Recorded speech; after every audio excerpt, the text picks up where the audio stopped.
Drivers who switch and save with Progressive save over $700 on average, and those savings add up. Imagine what you could buy in the future. Hey, remember how 20 years ago I switched to Progressive? Well, now it's the future, and I used all those savings to buy this new hologram phone. Because, it's the future, and everything is holograms now. So switch to Progressive and save big, because those savings can add up in the future. Progressive Casualty Insurance Company and Affiliates. National annual average insurance savings by new customers surveyed who saved with Progressive in 2020. Potential savings will vary.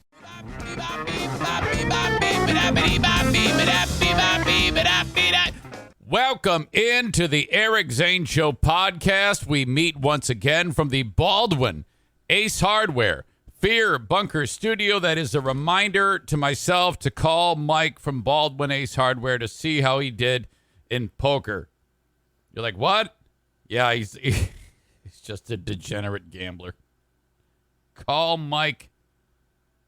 I got to block out like an hour at a time. You got anybody like that in your life where, you're like, I have to set aside time for the conversation and get yourself ready for what will be a hunkered down 1 hour conversation? I've got a lot of people like that in my life. Kenny right away picks up on that. It's like, you have the polar opposites. Me, who it doesn't matter who I'm talking to, I cannot wait to get out of the conversation. And Kenny, who has never had anything less than a 5-hour phone call with anyone on the planet.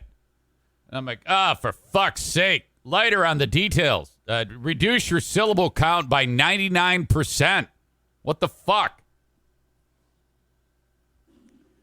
It's not you, it's me. No, I take that back. It's mostly you. It's all right, though. I still love you.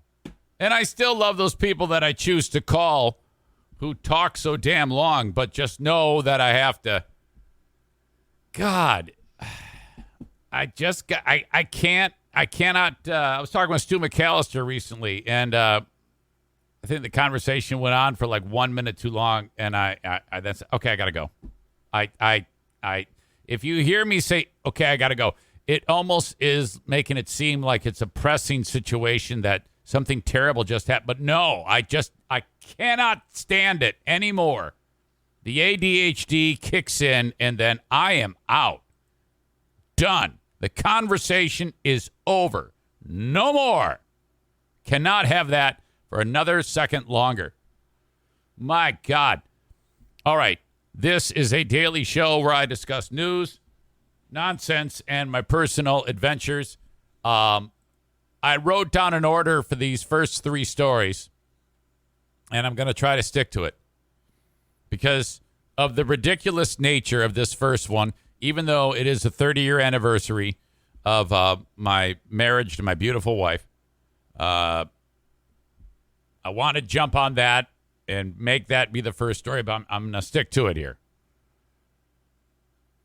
A little bit of background.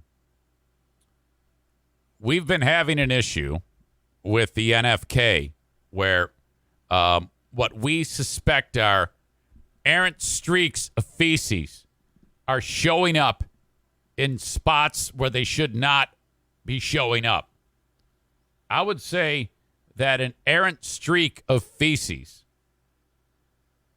you have a limited number of options as to where feces should appear. Feces, a streak of smeared feces should only be on toilet paper, perhaps an article of clothing that touches the ass region, and the inside of a toilet. Hold up. Daisy. No, honey. When and I actually may have mentioned this story to you. But we have I have another chapter in this ridiculous saga. And if you don't know, my brother-in-law lives with us. We take care of him. I am his primary caregiver. We've had a number of amazing moments that have led to terrific fodder on this show. And, him and I have bonded. And, but there's just some things that need to be addressed. I give him plenty of space, but some things, no space can be given. And I think one of those space things that no space can be given would be errant feces streaks showing up in various spots in the house. Okay. So when we were camping up north, he sleeps in this back bedroom in the RV. We notice that there appears to be a bit of debris on the bed sheet. And we're like, how the fuck did that get there? I'm like, well, maybe it's tobacco. So I said it then. I go, okay, there's only one way to find out. You must scratch it and smell it. She said no. I said, okay, well, then we're going to assume that that's feces.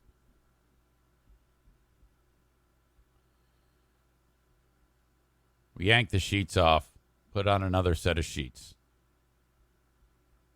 One day later, there's more feces there. Sarah writes, just tell him, Kevin, it's time you wear underwear. You're getting ahead of me, but I'm glad you brought that up because underwear or not, there's still feces in a very reachable part of his body. And I'm going somewhere with this. As you know, his hands don't work like yours and mine. There's some struggle going on wiping his asshole. So the idea has been floated about a bidet, and that is happening, by the way.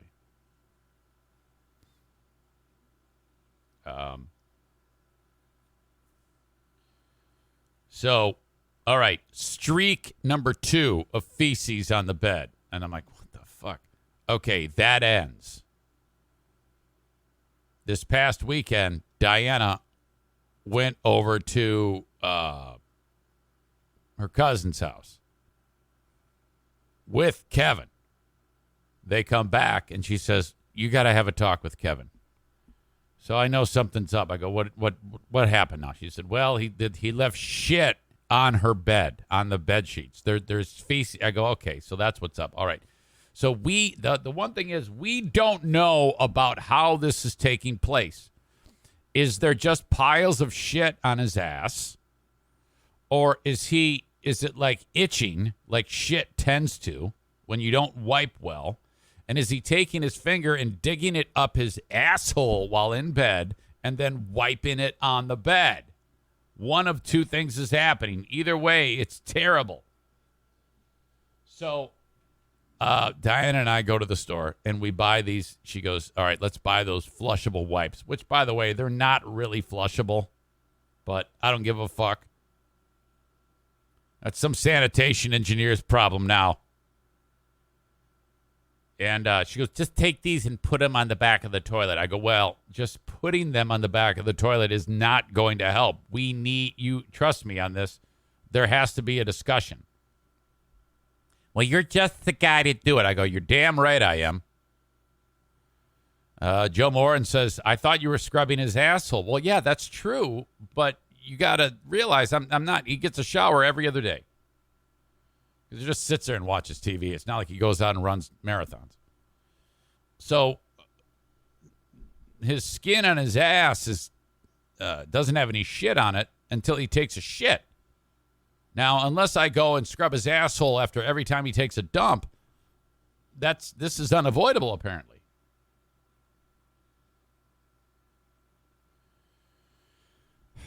So I go walking into the room where he's watching TV, and I got the wipes with me. I go, Kevy, can I have a word? And I give him the background, and I have to. It's like presenting the evidence. I go, Kevy, there's been streaks of feces on the sheets, and I tell him about all the scenarios I just told you, and he's looking at me like I'm fucking crazy. And I go, I need to know, first of all, the mystery of how feces winds up on these sheets. Are you actually, and I actually said this, are you taking your finger and sticking it up your ass, scratching it, and then wiping the shit that's on your finger onto the bed? He looks at me like I'm nuts. He goes, I'm not sticking my finger up my ass. I go, well, then what the fuck is happening there? He goes, well, I don't wear underwear.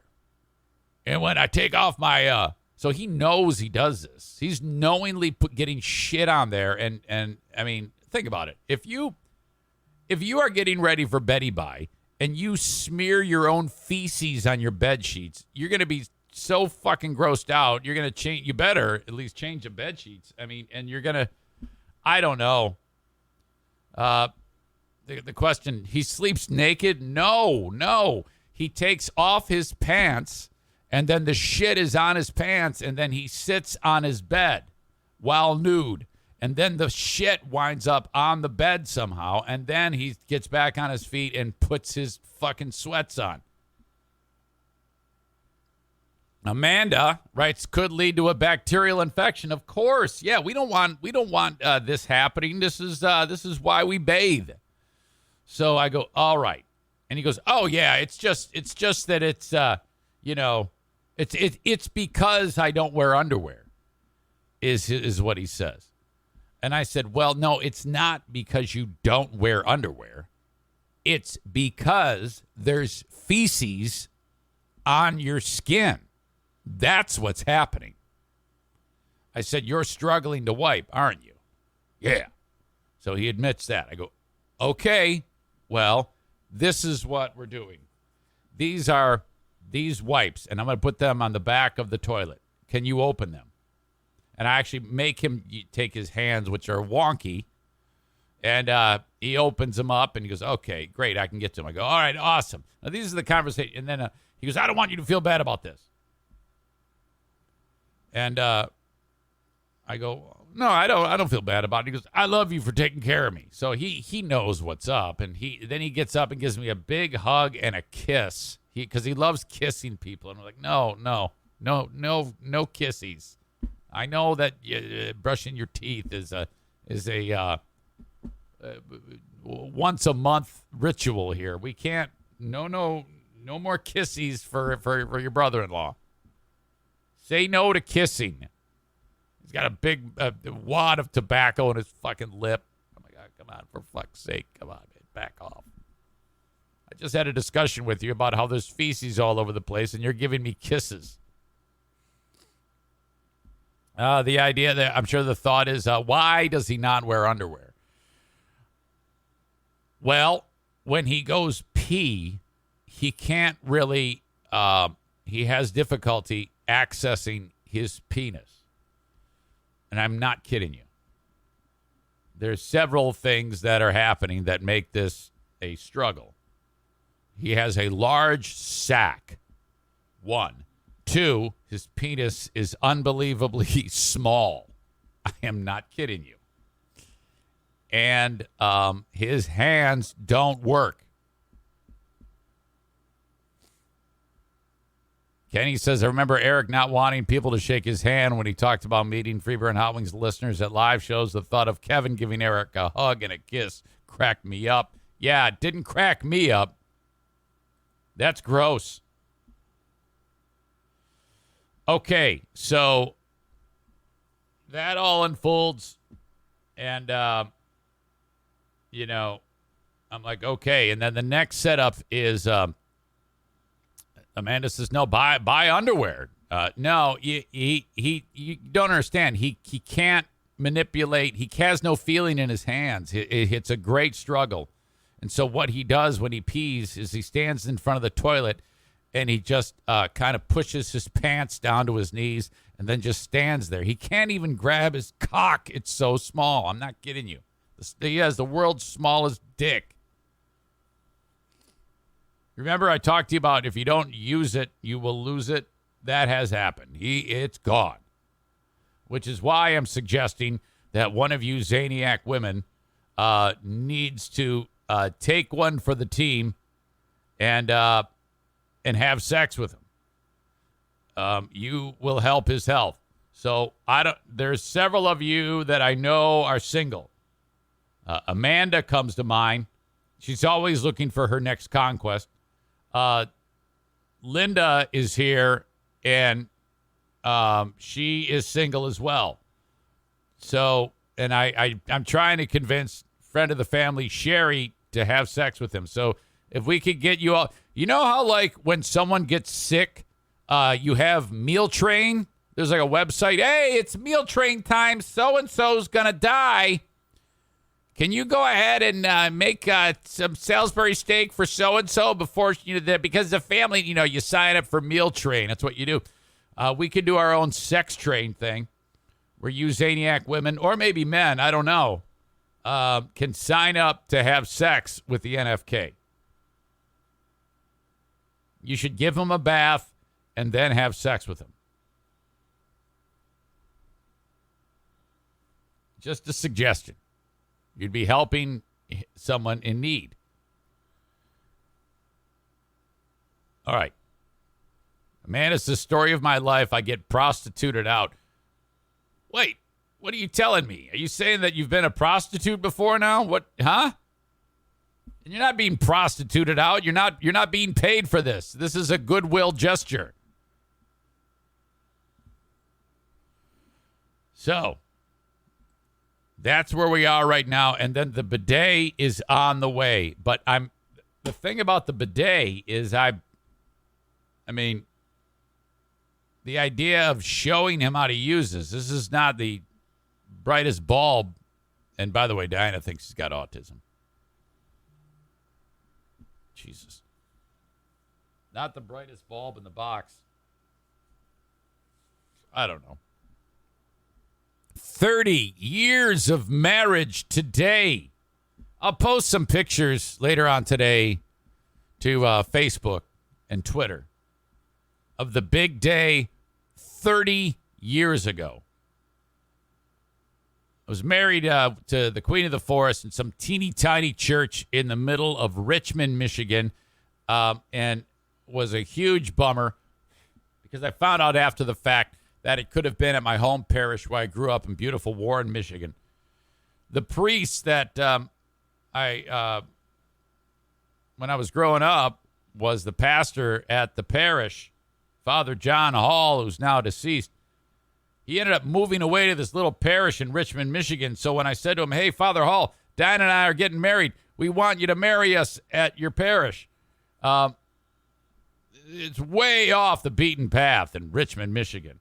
This is a small little shithead town full of MAGA assholes. And so we went to this, I don't even think it's a church anymore. We went to this faraway place and had the wedding. Everybody had to drive a fucking hour to get there. After the wedding, Father Hall said, well, why didn't you just have it at St. Martin's where you grew up? I go, what do you mean? You're not the priest there anymore. He goes, well, I can still say a wedding there. All I have to do is say, hey, do you mind if I say a wedding there? What? But it was great. And 30 years later, here we are.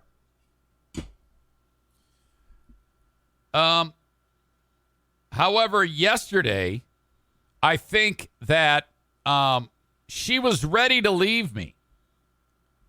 Boy, was she pissed off at me. Let's see.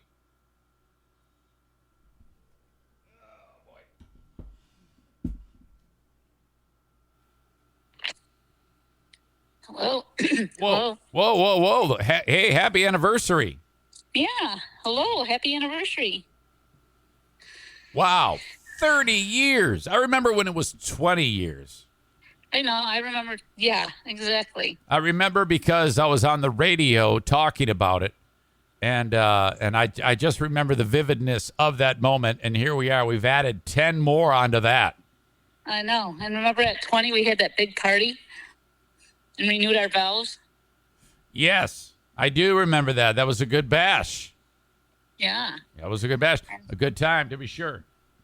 10 years ago later now. So I was just talking with the audience here, and I said that there was a chance that after yesterday that we would not reach 30 years exactly because how much you wanted to murder me yesterday. Well, I was having a bad day, so let's not dwell on the negative right now. Well, it's hilarious. Let's think about the. As a matter of fact, right now I'm looking at my 20-year anniversary present that you got me sitting on our corner shelf. Do you remember what it was? It's the rowboat. No. Is that it? It's a rowboat. That wasn't the 20-year. That was the 25-year. No, it wasn't, I don't think. Yes, it was, because I remember I was telling Julius about it on the radio, and I wasn't working with Julius 10 years ago. Oh, so that's 25. It's a 25-year. What does it say on the rowboat? It's two little, like... it's like a girl, it's like a man and woman looking at each other, looking, giving them hard eyes. Yeah. Hard eyes, under like an umbrella in a boat. Yes, that's a wonderful gift. It's better than the one you're getting this year. And you kind of wind it up, and it makes... I don't know what song it plays. I don't know. Yeah, I'm sure you wind it up every day, right? I listen to it every day. Yeah, but today I'm not getting anything. No. 30 years. I'm not either. Yeah. Right? No, I said I'm not getting anything. I know. I got you something, but... No, you better not have. Well, I better at least be taken to dinner. We better at least go to dinner to celebrate. Yes. I shouldn't say that because it's not just all about me. We should go celebrate with dinner, though. I am. I'm planning on taking you out to eat. And then we get to go look at blinds. Oh, yes. And, stuff like that. That's what you do at 30 years of marriage. Go look at blinds to have installed into your basement. How romantic. Yeah. Okay. Exactly. Where are you in the residence right now? I'm sitting in my chair, but I'm getting ready to go upstairs and take a shower before I have to take Daisy to the vet. All right, don't say anything about that. That's the next story I'm getting into. Mm-hmm. Okay. Yeah. All right. I'll say nothing more then. Congratulations on 30 years of marriage to your husband. You mean 30 years of putting up with you? It's a horrible thing to say. It's a terrible comment. I'm just kidding. I wouldn't want it any other way. No, ma'am. No, ma'am. We've been through a lot. We've come through on top many, many times. Oh, yeah. There's no stopping us now. That's right. Okay. What the hell? All right, honey. Yeah, you ever hear about a couple? I think we know people who are married for 50 and 60 years, and then when they're in their 80s, they get divorced. I vaguely remember people that we know have been through that. They got 50 years. They're like, yeah, okay, I'm done. Maybe not people we know, but parents of people we know. Yeah, okay, this is enough. 60 years is enough. I'm going to trade you in for a newer model. Yeah, that just sounds terrible. I mean, if you're 83, because who was that? Can we say who did that? Who went through that? I don't even remember, actually. God, there's people we know with really old parents who did that exact thing, and it's escaping me right now. Yeah, it's escaping me too. I don't recall. But I mean, okay, if you're 80 and you get divorced after that many years of marriage, that's probably the worst. Because at least if you're 50 and you get divorced, you're probably going to meet someone else. So you are kind of cutting ties and you're like, well, I'm just going to have the rest of my years and meet someone new. When you're 80, you won't meet anyone new. So you're basically saying, I'd rather die alone than spend another minute with you. Yeah, that's terrible. Yeah. I mean, you might as well just,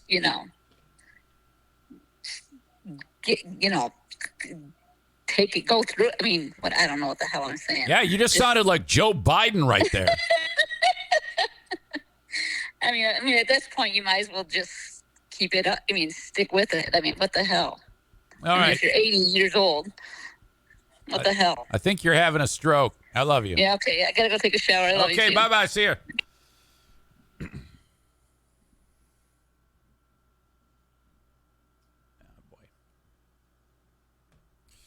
So, okay, thank you very much if you are getting the live audio video live stream of this show. I do the show each and every weekday morning at about the same time, 8 a.m. Eastern time. Twitch.tv/TC Eric Zane Live. Either download the Twitch app, and you can take the show with you. Just search Eric Zane. And or just go to your desktop, twitch.tv/Eric Zane Live. If you're new to that, you're going to have to fill out your little name thing, give yourself a username or whatever the hell it is. And then you can enjoy the show live wherever you go. It's a much better platform than watching it on Facebook, YouTube, or Twitter. But I also, as of this second, am on those platforms as well, but only so I can tell those viewers/listeners there that I'm about to cut them off. So, on tomorrow's show, you wanted it uninterrupted, so just go to twitch.tv/Eric Zane Live, and then you can do that. You can take part, and there's a community there of people chit-chatting, and off you go. So, there you go. Otherwise, you can download the audio podcast to your heart's content. Wherever you download podcasts, just search Eric Zane Show on whatever platform that you like to listen on, and you can do that. So for you all on Facebook, Twitter, and YouTube, thank you for being here for part of the show. And the rest of it, you can go catch it right now, twitch.tv/Eric Zane Live. There you go. Get out of here. Twitch and Facebook. Brought to you by Irvine's Auto Repair, Grand Rapids Hybrid, and EV. Twitter brought to you by Blue Frost IT. And YouTube brought to you by Frank Fuss, My Policy Shop Insurance. Yeah, 2 out of the first 3 stories have a degree of grossness mixed in with their hilarity. The first one about the NFK wiping his feces on my bed sheets is less gross than what I'm about to tell you. You got to stick with this, though. I'll try to couch it, because if I basically just told you exactly what went down in, yes, I have a unbelievable ability to describe things in a way that puts a vivid picture in your brain if I chose to. I have been known to make people pass out. The descriptors, the comparisons that I put into your brain when I'm telling a gross story, second to none. I actually made Greg pass out when describing the rupture of my son's spleen as that of a grapefruit exploding in the microwave. And that poor son of a bitch has some vagal syncope or something like that causes him to get woozy and just tip over. It's unbelievable. It's not pleasant. So I know full well that I have the power to disrupt your day right this second. I won't do that to you. The idea is to keep you listening. So I will take extra care not to really screw you up here on this story. I gave all 4 dogs a bath this weekend. All right? And everything was great. No issues whatsoever. Dogs are all clean as a whistle. That really doesn't have anything to do with the story. I don't even know why I started with this. Yesterday, we're getting ready for family dinner. 1, 2, 3, 4, all 7 of us. And Justin says, "Hey, there's something wrong with Daisy's butt." And I go, "Okay." And so we turn Daisy around, and her being a bulldog, her butthole is prominent. Like, if she turns around, you'll see her butthole. It's just there.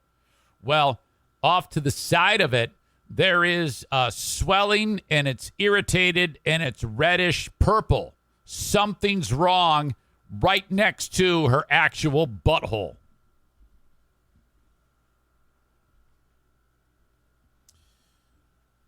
Being that we've had dogs forever, we take one look at it, and we said, there's a problem with the dog's anal gland. There is no doubt some type of blockage that has occurred, and we have an issue. And these are the symptoms. Has anybody ever watched Dr. Pimple Popper? Some of you may like that show. I don't. I don't like it. I don't like to see it. And, well, this is what it reminded me of, is that. So I go, Jackie, I need your help. Now, Jackie used to work at the vet. She has some knowledge, and she was called like a vet tech or something like that when she did that. And so I put on the gloves. We've got surgical gloves at the house so that I can scrub the NFK's asshole. She puts on the gloves, and we go outside. That's a good thing. Daisy knows what's up. She's like, oh, they want to investigate my asshole. She won't let us near. So I get a hold of her, and I'm lifting her off the ground, and her legs are moving back and forth.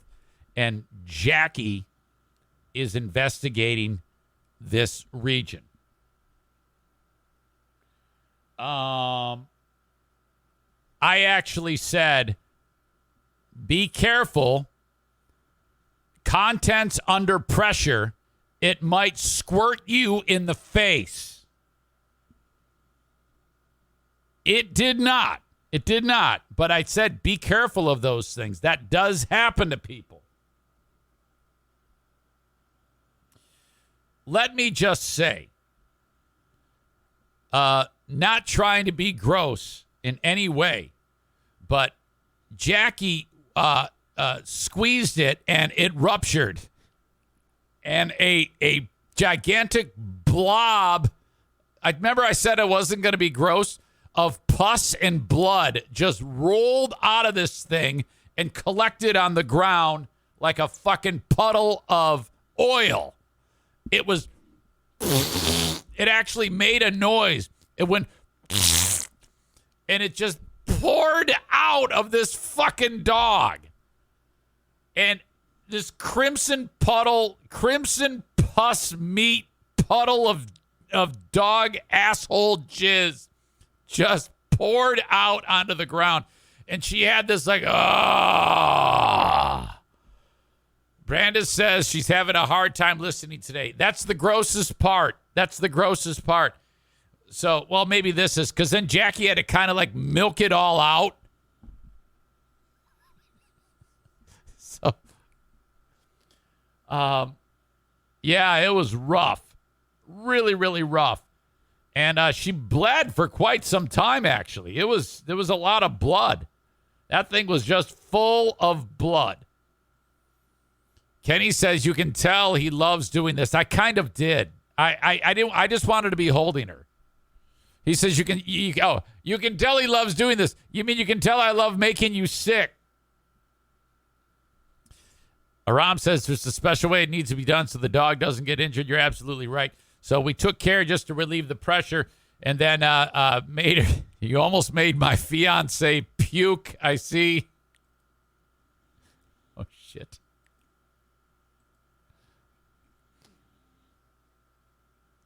Got the damn blood. It was bleeding for quite some time. Was able to calm that down. And I called the emergency vet, and I said, okay, so this is, I told her everything she needed to know. And I go, should I bring her in tonight? She goes, nah. Just let that breathe for the night and then get her in today. So today, 10 a.m., Queen of the Forest has to take Daisy. So we will see her come in here and get the dog in a little while. But that was it, man. And holy shit, that was just intense. Arena Nick writes, that's nothing. I watched a coworker take a facial from a softball size abscess on a dairy cow. Oh, no. Oh my God. I can imagine the laughter. So are you saying that the coworker was trying to alleviate the pressure on a dairy cow, and the abscess exploded onto his face like a porn star. Oh, shit. Okay. Incredible. All right, remember I said I wasn't going to make it that gross. That's it. That is it. That was my weekend. Those were the highlight moments. Feces, blood, and pus pouring out of a dog's anal gland. And the NFK. Nick says he even got it in his mouth. He instantly puked as I cracked up. Holy shit. All right. A moment like this would never have happened on the radio. I never would have dreamed of telling this story on the radio. Too much. No, I probably would have. All right. I want to say hello to a number of people. I don't normally do this, but I am this time. Let's see. I just had somebody sign up on Patreon. Well, I had Brandon, Ben Glaze, Tom S., Scott Kelly, Ryan P., Paco H., Josh, Sherry, and Brian M. all sign up in the past week, and I'm so very appreciative. Thank you guys for being part of the show. Patreon.com/Eric Zane. That helps, pay for the vet bills, for God's sake. $5 or $10 a month. If you like the content and you think, man, this fucking guy is grinding for 3.5 years, he's been doing it his way. I'm going to throw a few bucks his way to the Patreon as a donation. And then in return, you get 15 plus hours of content each and every week. Patreon.com/Eric Zane. I suggest just trying it out, seeing if you like it. All right. I put a lot of stuff up there. The daily Patreon bonus, the Lost Zane recordings, the Insane Asylum, the Ben and Eric Patreon podcast, all there for you. And Smarter Than a Former Drug Dealer trivia. Kent County Health Department reminds you that if you go to their website, accesskent.com/health, everything you need to know about immunizations available there. And that's not just for your kids. If you're planning on traveling abroad to any other country, there's a very good chance there are things in place concerning your travel about immunizations you may need for whatever country. To get the full rundown, it doesn't matter where you are in the audience, because that applies to whoever's traveling out of the United States. Go to accesskent.com/health. I appreciate it. And they are a great sponsor, and I'm just happy to be able to talk about their initiatives with the Kent County Health Department. TC Paintball. Rick from TC Paintball. You won't believe this. I stood him up last week. That was ugly. I forgot all about it, but trigger time with TC Paintball was supposed to happen last week. It did not, because I'm an idiot and I forgot it. And then thank God for radio voice Linda, who sent me an email. She was very upset. She said, I thought we were going to hear from my boyfriend. And I said, I screwed that up.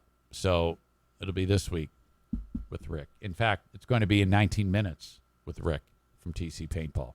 Trigger time with Rick from TC Paintball. And don't forget, you can just drop in any day during the week, with the exception of Saturday, to play paintball.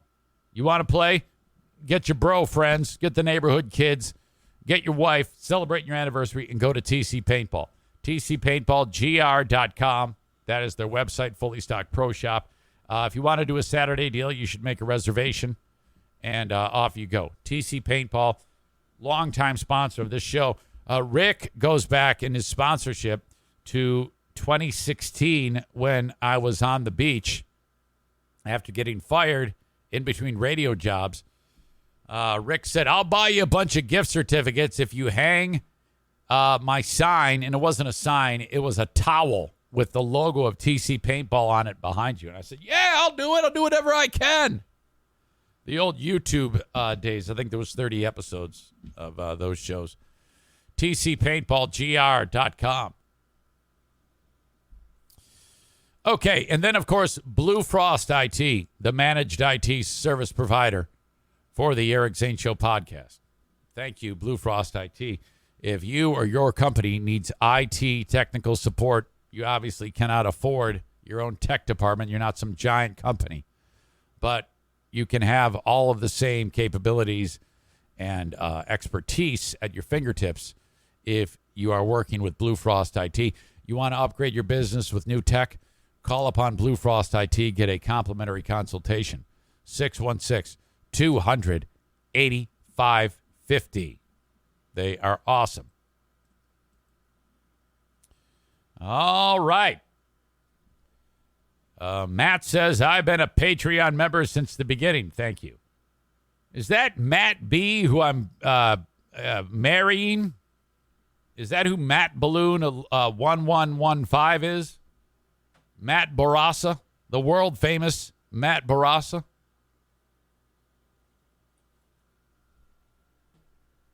How are you, buddy? All right. Zane's air bass during Living on a Prayer with the Sidewalk Singer was legendary. Oh, sorry. I can't say Matt.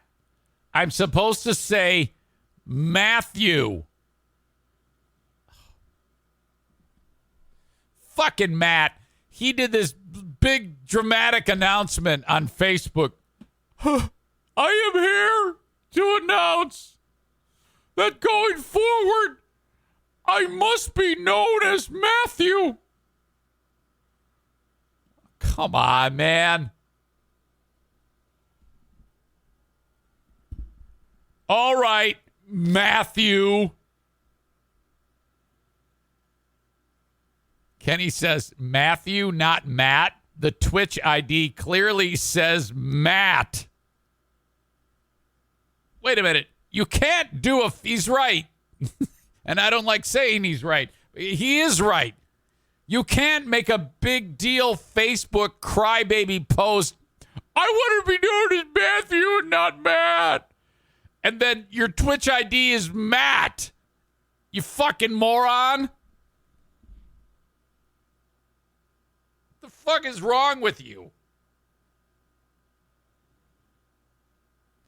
Looks like another call out of the blue. This will probably wind up me having to say sorry to someone else. They're being so goddamn sensitive. Hey, Matt, how are you? Hey, I'm good. Thanks. What's up? So are you Matt Balloon? Yeah, that's me. I got that username a long time ago. Well, why didn't you change it to Matthew, you know? I don't know. Well, wait a minute. You made a big deal on Facebook. Everybody's got to call you Matthew, and now here you are calling yourself Matt.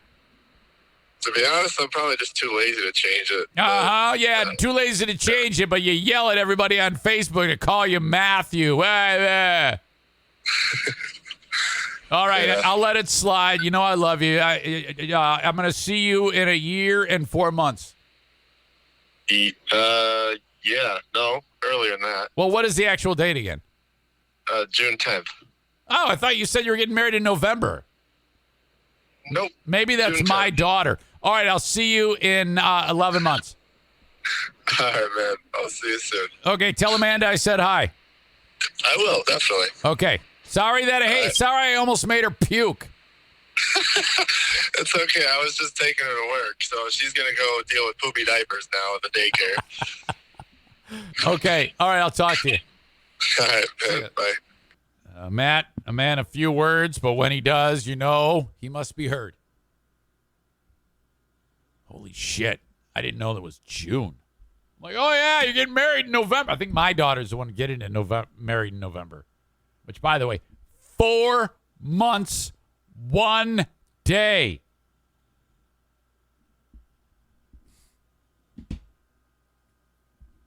Four months and 1 day. Jackie will be married.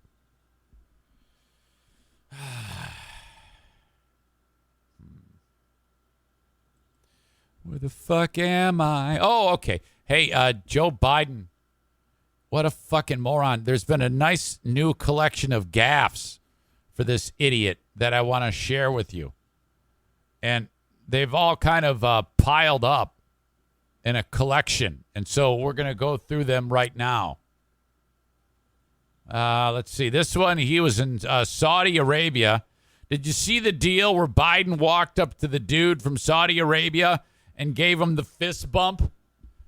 It's bullshit. They're fucking terrorists over there. These are the people that murdered that reporter, that U.S. reporter Jamal Khashoggi, and they cut him up into little bits.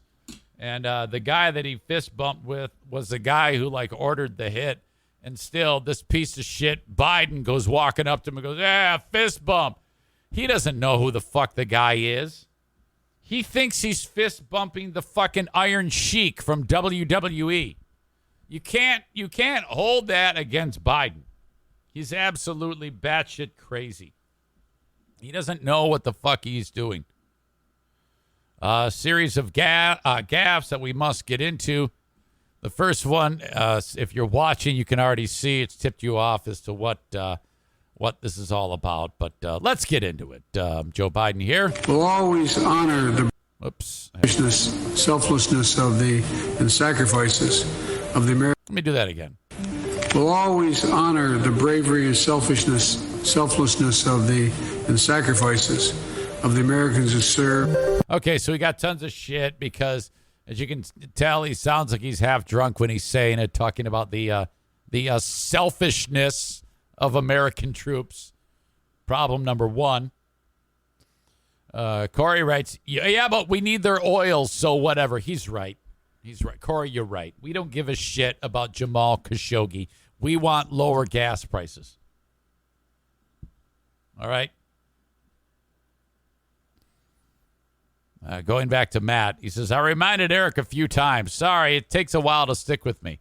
What is the date again? June what? I think I might even have it on my phone.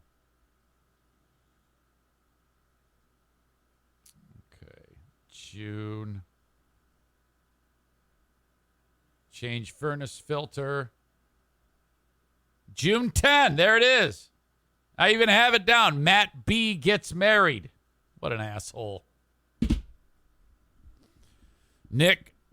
Arena Nick writes, Biden could suck him off for all I care if he can get us back to $2 a gallon. Hey, it's happening, actually. It has been dropping. You know what's interesting is I've talked to you about this Get Upside app, and this isn't even an ad, but it's fucking great because right now at the gas station just at the corner, gas is priced at $4.54 a gallon. Now that's about the average for around here, but I get an additional 22 cents off per gallon, so that brings it down to $4.34. All I have to do is hit this button when I get to the fucking gas station, and then you pump my gas, grab the receipt, put the receipt down, scan it with my phone, and then I get a reimbursement. So if I get 20 gallons of gasoline, they then send me $4.40 into my account. So it's been just, but I told you about this. It's been just piling up. I'm now up to $16.30. If I wanted to, I could hit the button and it would go right into my bank. But I'm going to let that shit pile up, and then I'm going to put it into my retirement account. If you're not doing that, you're a fucking dumbass. Just search Get Upside. That is actually a free plug. I'm reaching out to them, trying to get them to sponsor the show because I love it so much. Okay. I'm so getting off track. Gaff number one. Gaff number two, Joe Biden. I will once more return to the hollow ground of Yad Vashem to honor 6 million Jewish lives were stolen in the genocide, and continue, which we must do every day, continue to bear witness. To keep alive the truth and honor of the Holocaust, horror of the Holocaust, honor those we lost. That's right. To honor the truth and honor of the Holocaust. Keep alive the truth and honor of the Holocaust, horror of the Holocaust. And then he caught it, but still, it sounds like a shithead. Come on, man. You fucking dick. Get it together. He's going over a series of dates of mass shootings. Okay? This is the one when he was speaking at the White House, and the dad of the Parkland kid stood up and said, "This is stupid. It's not going to change anything. You suck dick." And Biden said, "Sit down and let me finish." And then he said, "Oh, no, let him speak." And then they took the guy out and shot him in the face. Some of that might not be true. This is what he said when he was going over the dates of these incidents. Fort Hood, Texas, 2009. 13 dead, 30 more injured. Marjorie Stoneman Douglas High School in Parkland, Florida, 1918. 17 dead, 17 injured. In both places. Yeah, you know, that Stoneman Douglas Parkland shooting, 1918. You asshole. 2009. 13 dead, 30 more injured. Marjorie Stoneman Douglas High School in Parkland, Florida, 1918. 17 dead, 17 injured. Why can't Harris just walk up there, push him out of the shot, and say, "You fucking dick. What the fuck is wrong with you? Can't you fucking read? Slow down, you stuttering, mumbling piece of shit. Fucking A, get your shit together. Or get out. You can't even read." And then this one, the wide-eyed fucking fool with Harris behind him and whoever this fucker is. He reads the stage direction on the prompter. Whoever wrote the fucking speech wrote down to emphasize a certain key point. In parentheses, repeat the line. So all he has to do is repeat the line. This fucking asshole reads out loud, repeat the line. Majority writes, and I quote, women, it's a quote now from the majority, "Women are not without electoral or political power. It is noteworthy that the percentage of women who register to vote and cast a ballot is consistently higher than the percentage of the men who do so." End of quote. Repeat the line. Women are not without Asshole. electoral and or political or maybe precise, not and or. You're anything but precise. Don't ever say, "Let me be precise." We've been trying to get you to be precise for fucking 2 years. Women who register to vote and cast a ballot is consistently higher than the percentage of the men who do so. End of quote. Repeat the line. Women are not without electoral. This dude's laughing. Look at this guy. It is noteworthy that the percentage of women who register to vote and cast a ballot is consistently higher than the percentage of the men who do so. End of quote. Repeat the line. Women are not without electoral and or political or maybe precise, not and or political majority rights. God, I'm sorry. Terrible. Tyler writes, he's Ron Burgundy. He'll read whatever is on the prompter. Yeah, that was a Burgundy moment.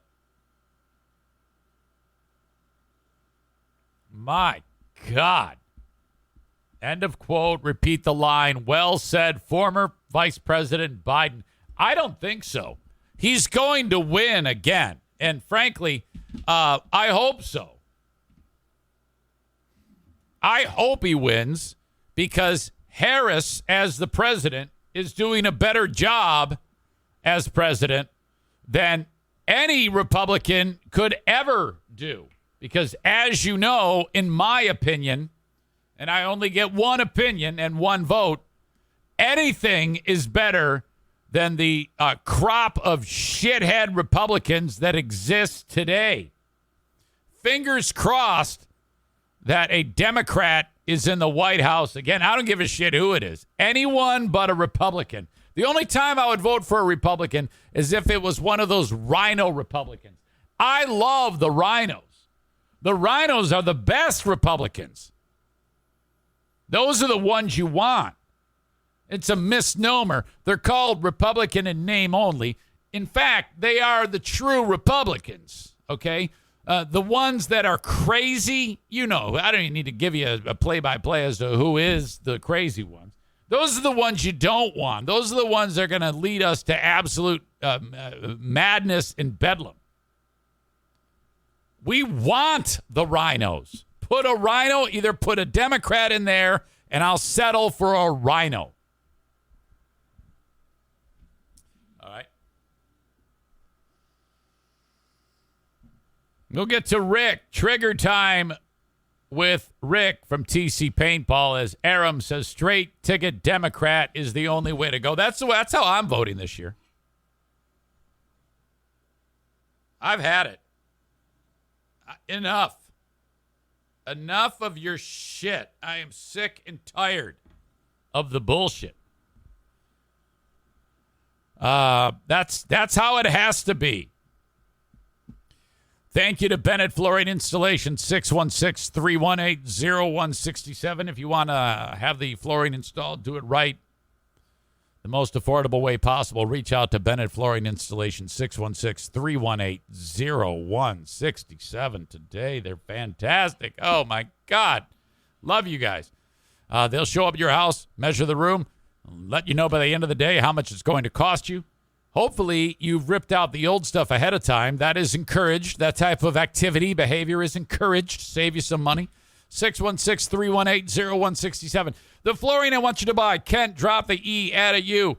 And his partners in crime over at the discount outlet, the Johnson Carpet One discount outlet in beautiful Granville, Michigan. If you are on Chicago Drive, there's a Little Caesars there. Right behind it is the discount outlet. Big, ugly beige building, small red sign, and unbelievably handsome, hardworking gentlemen are in there and making your dreams come true when it comes to flooring at an affordable price. They buy it by the 53-foot trailer full, have it delivered, and then they set it up just kind of like on the floor. You just walk in, grab what you want, and get the hell out of there.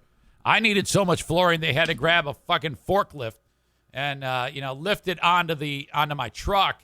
That's the type of operation this is. Down the street is the main showroom where the beautiful people are. But if you want to save real money, try the discount outlet first. That might be just what the doctor ordered, as Ted Nugent would say. Okay? The discount outlet, go there. And if you mention my name, save 10% off of the cost. Just mention my name and you go there. Of the already affordable price, amazingly affordable, cheaper than anybody else in the business. Bosco's Pub, beautiful Hudsonville, Michigan, getting ready to schedule another party at Bosco's Pub as they are getting back open. Man, that was rough. No workers. Bosco's Pub, Hudsonville, Michigan, Terra Square. Can't wait to get together with you all and celebrate another party as we have our favorite burger, Boscadilla, or well drink or draft beer. Okay? Awesome place. Beautiful Terra Square, Hudsonville, Michigan. Don't go anywhere. Rick from TC Paintball is going to join me in just a bit, but your old pal Eric Zane has to go tinkle. Okay? Stand by. I will be right back.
laying straight on his back with 4 paws in the air.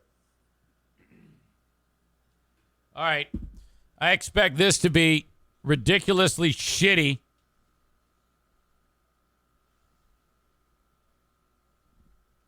Trigger time with Rick from TC Paintball. You act so disgusting to your audience. Welcome in, Rick. How are you? I'm great. How are you? I had a bad weekend with gross things happening around the house here. Well, yeah, when I was scheduled for Friday, right before 9 a.m., you had those 2 shit stories, and I was like, man, I got to follow shit stories? Oh, I completely forgot about that. I'm kind of glad you forgot about me, to be honest. Oh, Jesus. But today's worse. I mean, seriously, have you ever had something really, really ugly happen with your dog where you're like, what the fuck is going on here? Oh, that's the bad part about owning animals, because they don't know any better. So, yeah, I've had those issues. I've had dogs for a long time, so I definitely had those issues. It's not fun when you got to clean up after them. You get kind of lazy when they're good, trained dogs, but sometimes accidents happen. You ever have a dog that eats poo? Yes, cat poo. Normally, they stick their head in a little box there, and they come out like a little caviar treat. Oh yeah, it's so yeah. gross. Oh my And then they God. want to kiss you on the face. Yep. Yeah, Bruce, that's a new thing. That's a new thing too, man. So yeah, gosh darn it, unbelievable. But okay, well, welcome in. We started out doing trigger time, and then if it was one thing, it was another. You getting sick, you doing paintball, me forgetting you. And then all of a sudden, here you are. You're back with us. Welcome, Rick. Thank you. I appreciate that. Okay, Rick, what is on your mind right now? It's been another busy weekend, and normally we would be doing this on a Friday, but certainly there's got to be something burning on your brain that you want to talk about.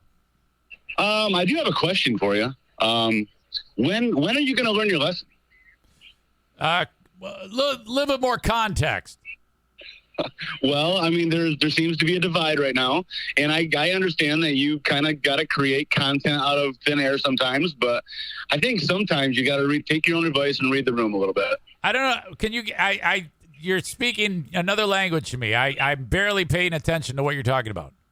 Oh, well, can you stop what you're doing and focus on? No, I don't know what you're referring to. I mean, there was a couple weeks ago I was doing that bit about the Great Zaniac Exodus, but that's over. All right. I mean, I guess that's one perspective on it. I don't think it's over. I think that there are some former regulars, characters on the show, and big supporters that aren't as big as supporters anymore. What happened?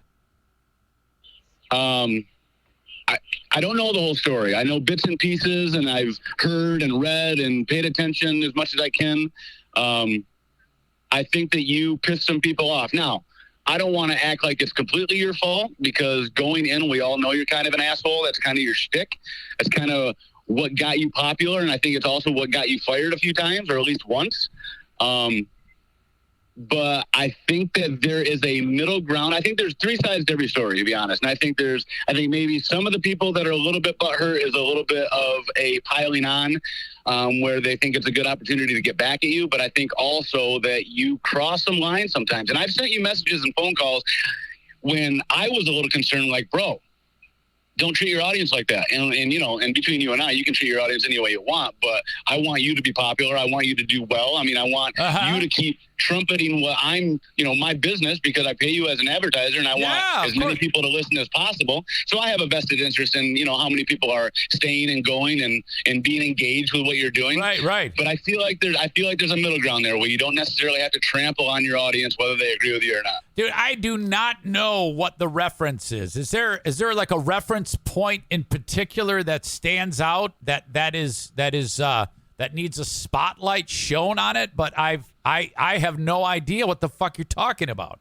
I don't have a reference point. Like I said, I heard bits and pieces. I kind of half-assed paid attention to what was going on when it was going on, and I wasn't sure if it was jokes or reality or what. And I see people saying right now that you've moved on from it, and I think you have. But in general, I feel like it's good practice to want to retain business and retain audience members. I think there's a middle ground there where we don't necessarily have to exit this thing. Okay. Yeah, I haven't really heard from anyone in quite some time or heard anything specific. But yeah, I mean, if I hear anything from anyone who reaches out to me, I always want to engage that and hear what they have to say. But I honestly haven't heard shit. I've kind of been like, maybe it's because I've been minding my own business or just kind of laying low. But I mean, outside of this show and things like that, I have no fucking idea what the hell you're talking about. And if that's where you're at, that's where you're at. You know what I mean? If you want to move past it, then by all means. I mean, this is something I wanted to say, last week or whatever, but I got forgotten about. Yeah. So it pushes this down the road, and maybe it makes this a little bit old news that I'm referencing now. And, you're a content creator. I get that. And I think everybody does get that. But, there's also, I don't want to be too critical of you. It's your show. You do whatever you want. You got a lot of downloads and listens, so you know the formula. But from my narrow perspective on what you're doing, I feel like that,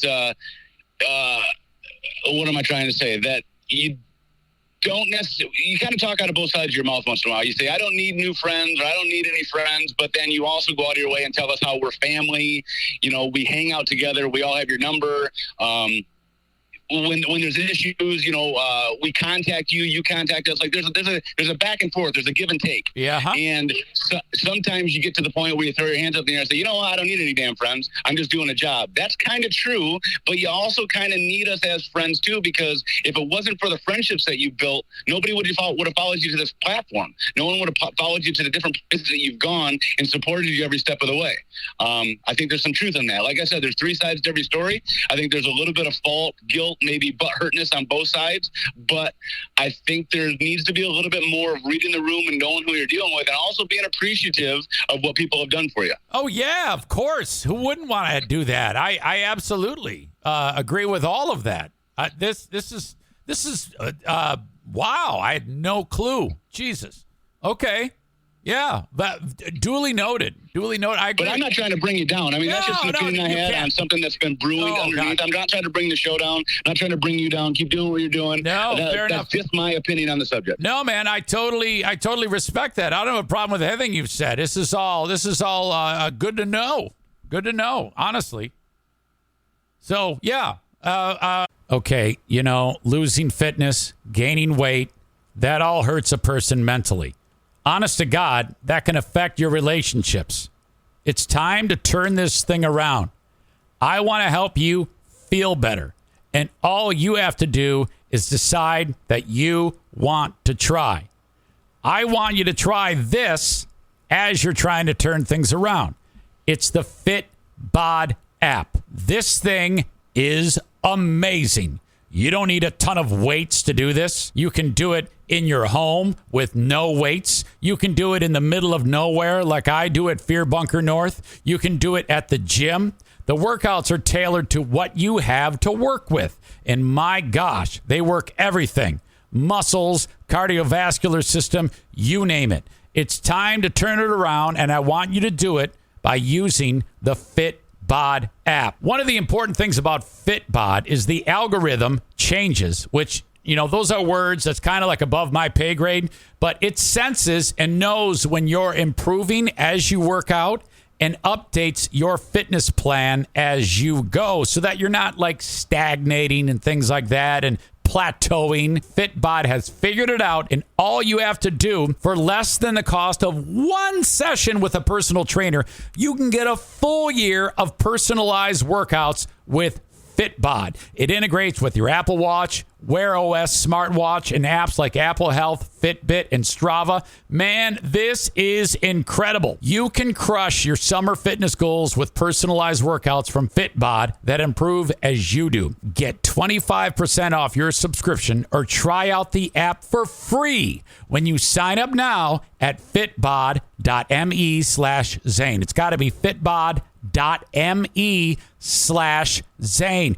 Try it out and see for yourself. 25% off your subscription or try it free at fitbod.me/Zane. FitBod.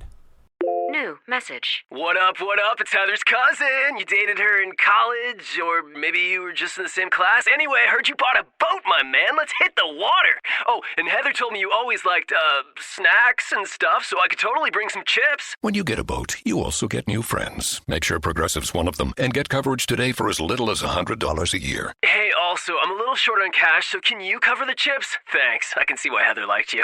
Progressive Casualty Insurance Company and affiliates. Annual premium for basic liability policy not available in all states. Agree wholeheartedly.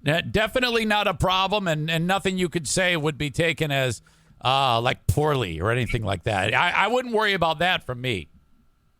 Well, and also I think that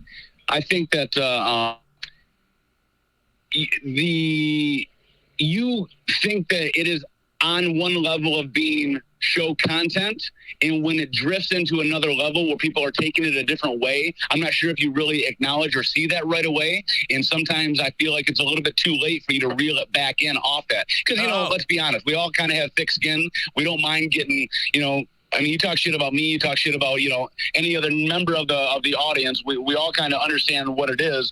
But then when it crosses a line, and everybody's got a different line that it crosses. When it crosses a line, I don't know if everybody understands where the line was and when it got crossed. Yeah. And then all of a sudden, we're kind of out in the weeds. Oh, yeah. I am too right now, but I will, try to double back and see what's going on. No worries. Let's move on. All right, buddy. Okay, so what else has been happening in your world that's been kind of bubbling under that you want to address? Nothing bubbling under. I'm just really busy. It's a busy summer, and I'm happy for that. So I really don't have any complaints or issues. I mean, there's a lot going on in the world right now that I don't have an expert opinion on. I just kind of watch and see how it goes and try to keep my family as safe as possible. I mean, that's kind of the stance I can take on it. Now, Rick, COVID is coming back. Are you excited about that? Am I excited about it? Well, I think it's the worst flu I've ever had. It put me down, but I don't think I should shut my business down. Well, I know that, but I mean, they're talking about how there's another new variant that's going to kick everybody's ass. Are you concerned about that in any way?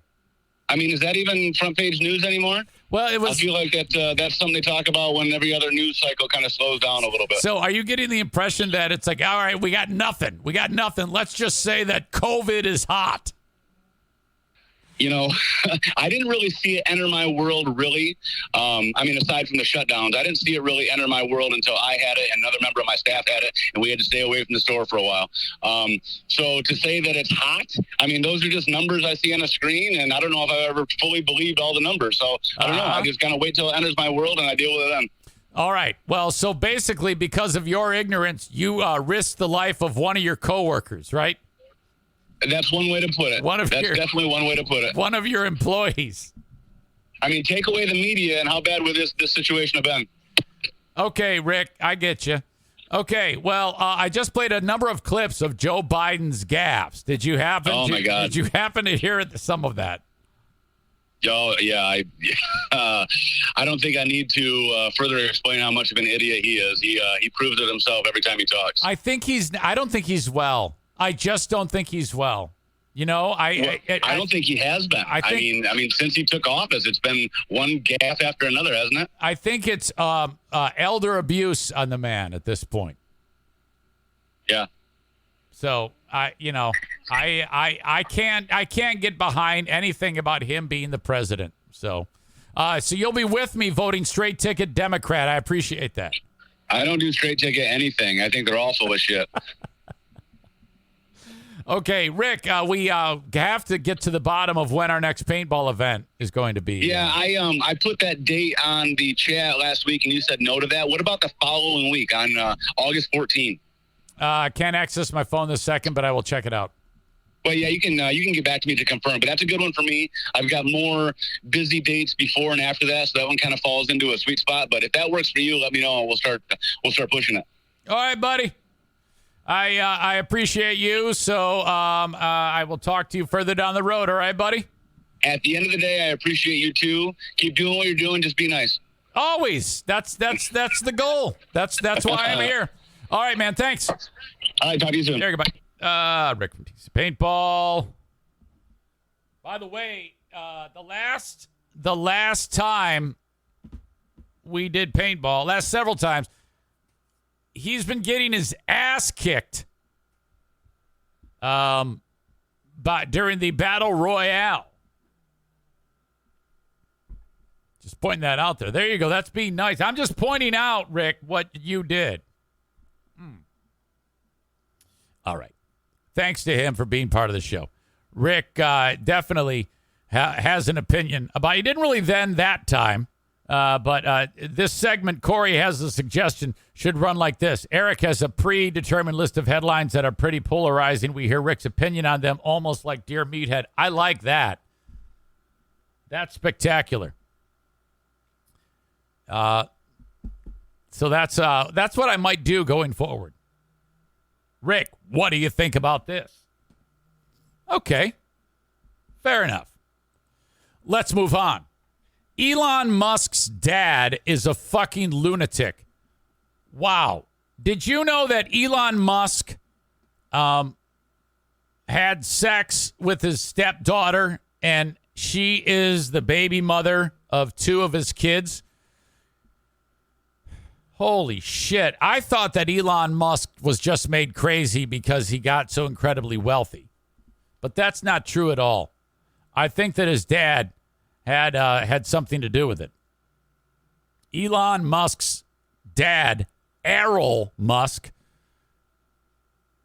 revealed he sired a second secret love child with his glamorous stepdaughter, Jana Bezeidenhout. 76-year-old Errol Musk welcomed the baby girl with Jana back in 2019, but only just confirmed it. The news on Wednesday, he said the only thing we are on Earth for is to reproduce. So he's like planting his flag and having sex with his stepdaughter. Now, technically, you can actually have sex with your stepdaughter. Now, 76-year-old Errol Musk is the father of 2 kids. The 5-year-old is Elliot. He was born in 2017. She is in like her 30s. She's 35 years old. Here you go. This is an image of these 2. This is really disgusting. Okay? So that is Elon's stepsister. Errol Musk right here.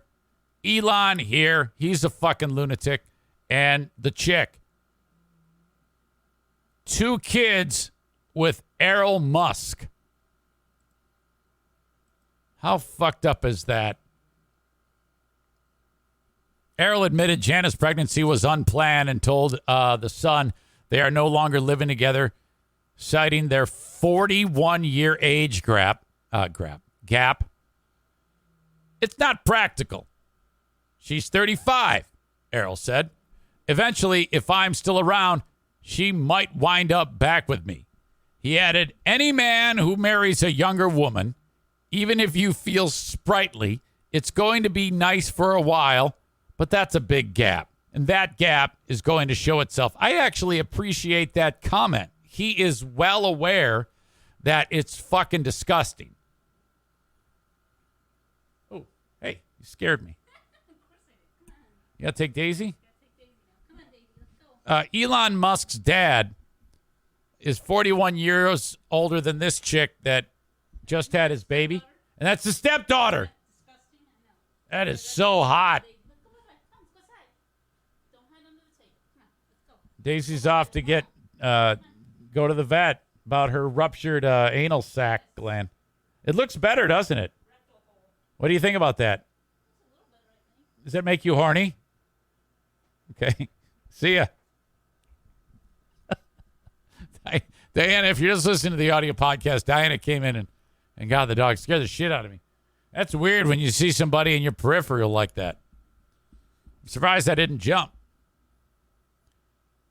All right, where was I?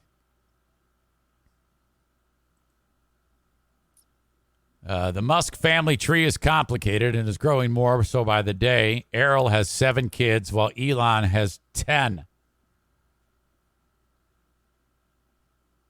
Errol is a wealthy South African engineer. Married model May Haldeman Musk in 1970. She had 3 kids, Elon, Kimball, and Tosca. They split in 79. Errol went on to wed Heidi Beisenhout, a young widow who already had 2 kids, including Jana. Errol and Heidi had 2 biological children together, but he also helped raise Jana, and then he started having sex with her.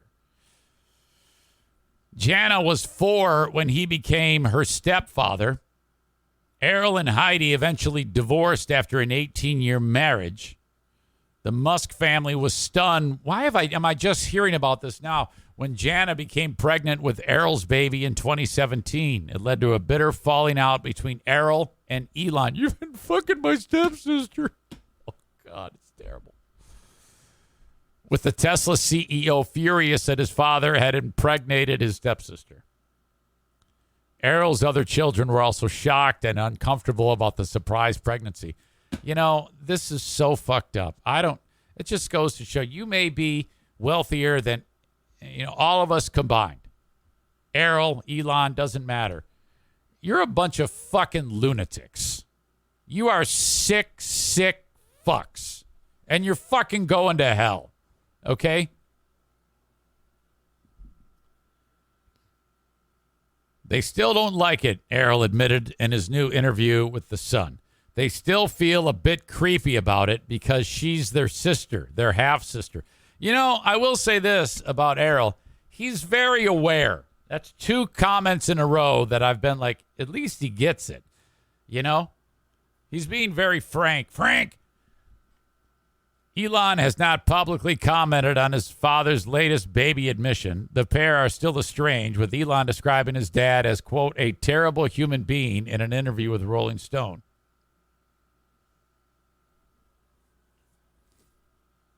Errol and Jana's son, born in 2017, is named Elliot Rush and is nicknamed Rushy. Errol has not disclosed the name of their daughter, born in 2019.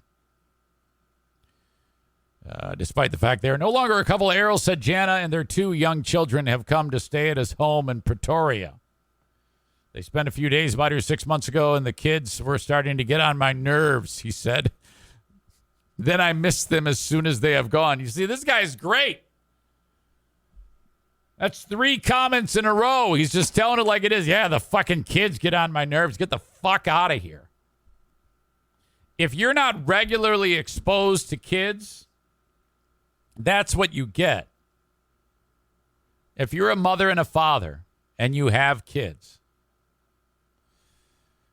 your brain changes to that of raising your kids. And you still have to put up with their shit, but your body, you've been accustomed to this type of madness. So you have a better sensibility about how to handle when the kids are being kids.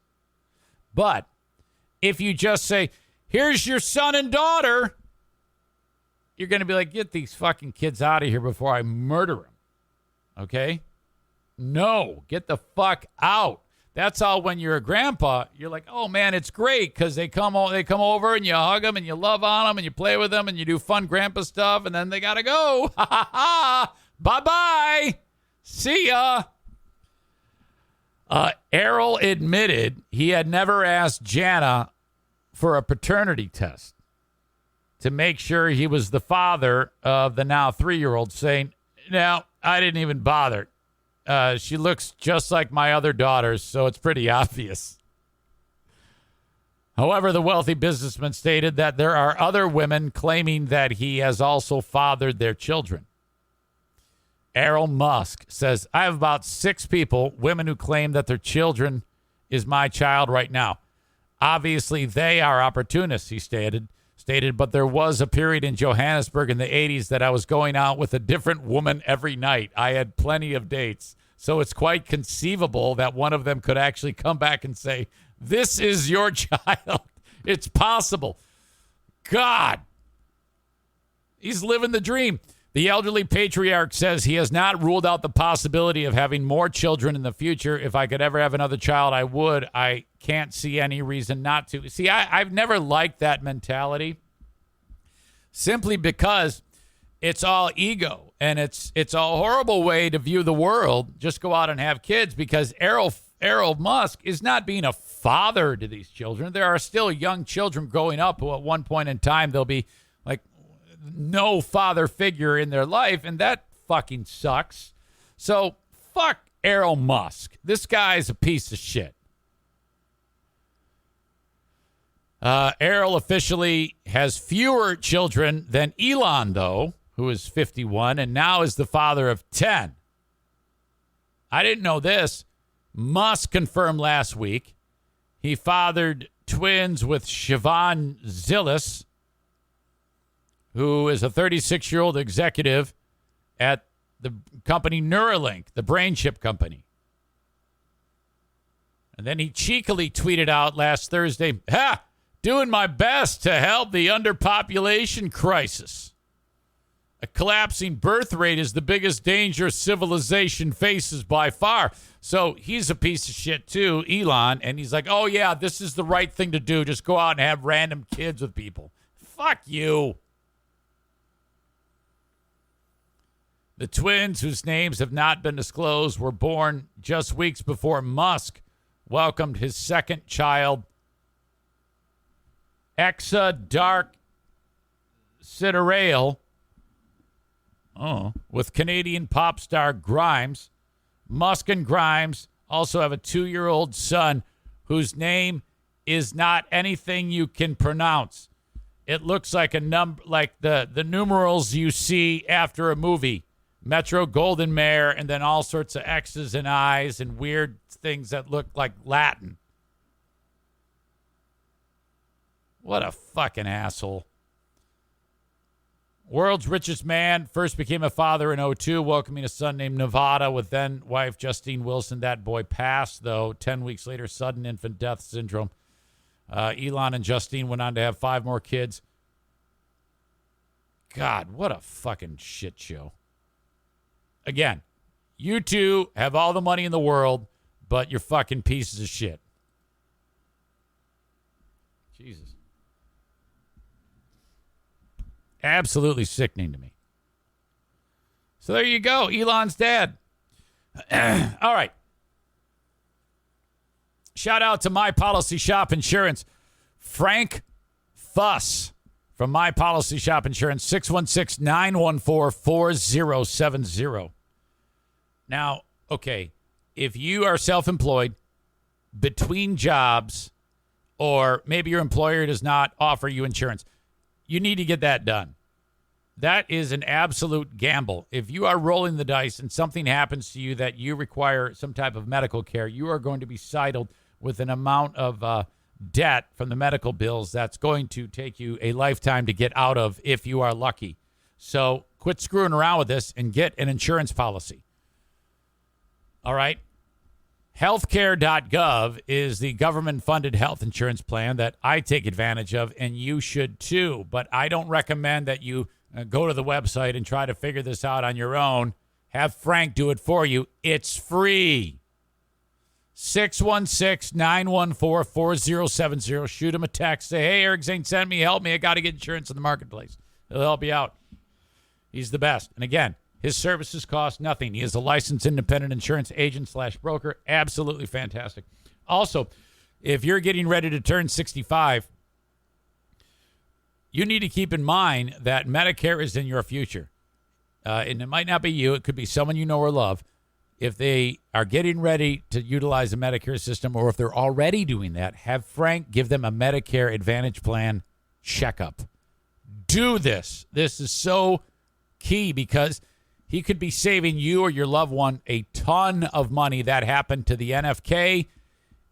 Frank has really had an impact on this family in saving us money, and I'm so grateful for that. 616-914-4070, or go to buyinsurancehere.com. We got comedy over at Full House Comedy, fullhousecomedy.com. Good group of people over there. You got comedy all over the place in West Michigan. So fantastic. Fullhousecomedy.com. Shows all over the place.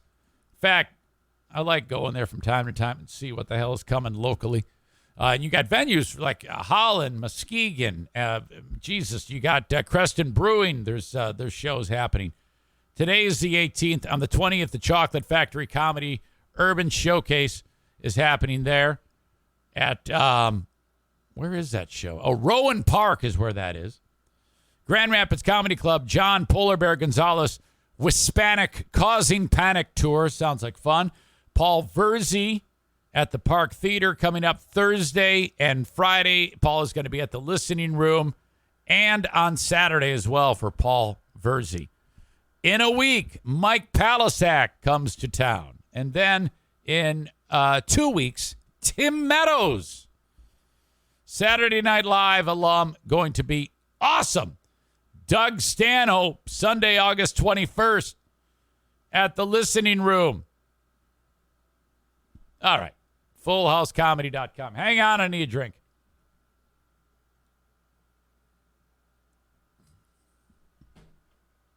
Oh, my God. God, I feel good. I feel good, baby. Excuse me. Rapper Kodak Black. I don't have any of his music, but I have heard of him.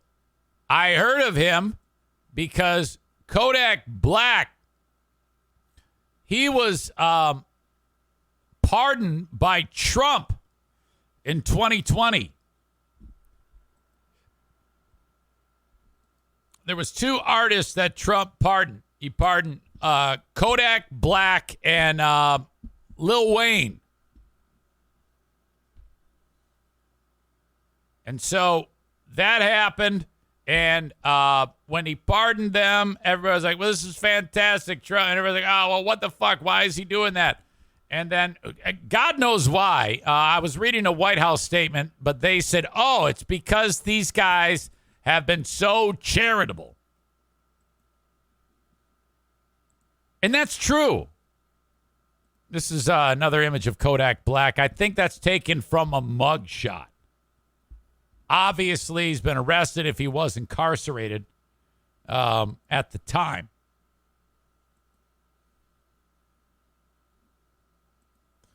The discussion, sir, the comments, so basically they paid their way out. I guess. Some of the things, okay, I'll cover the good with Kodak Black. Let's see. November 2018, Kodak Black announced he's building a school in Haiti. October 1st of that same year, he donated $10,000 to the Jack and Jill Children's Center, provider of early children's education. All right. December 20th, 2018, Kodak Black donated enough money to Paradise Child Care in Broward County, Florida, to provide gifts for 150 kids in the area. In addition, he also donated $5,000 for the organization's annual Christmas party. In late 2018, he donated $2,500 to a South Carolina police officer, Terrence Caraway. He was killed in a shootout on duty. May 3rd, 2019, Kodak Black donated $12,000 to a girl named Paige Cook. The girl's goal was to give pencils and notebooks to give to all 7,600 students in the Cleburne Independent School District in Texas, a low-income district. In 2018, Paige raised enough money, the girl, to buy over 40,000 pencils. Okay. In the wake of the 2019 Colorado STEM shooting, Kodak Black's lawyer reached out to the family of Kendrick Ray Castillo, who was shot and killed after lunging at the attacker on May 11th, and offered to pay for Castillo's funeral. And set aside an annual $10,000 scholarship for any student wishing to go to college for science or engineering. His lawyer stated that the family had not yet responded. Kodak also donated $50,000 to Gekumi, the son of late rapper and collaborator XXX Tentacion. Kodak and Triple X Tentacion were friends up until his death in 2018. Okay. That's the good. I want to be fair here on Kodak Black.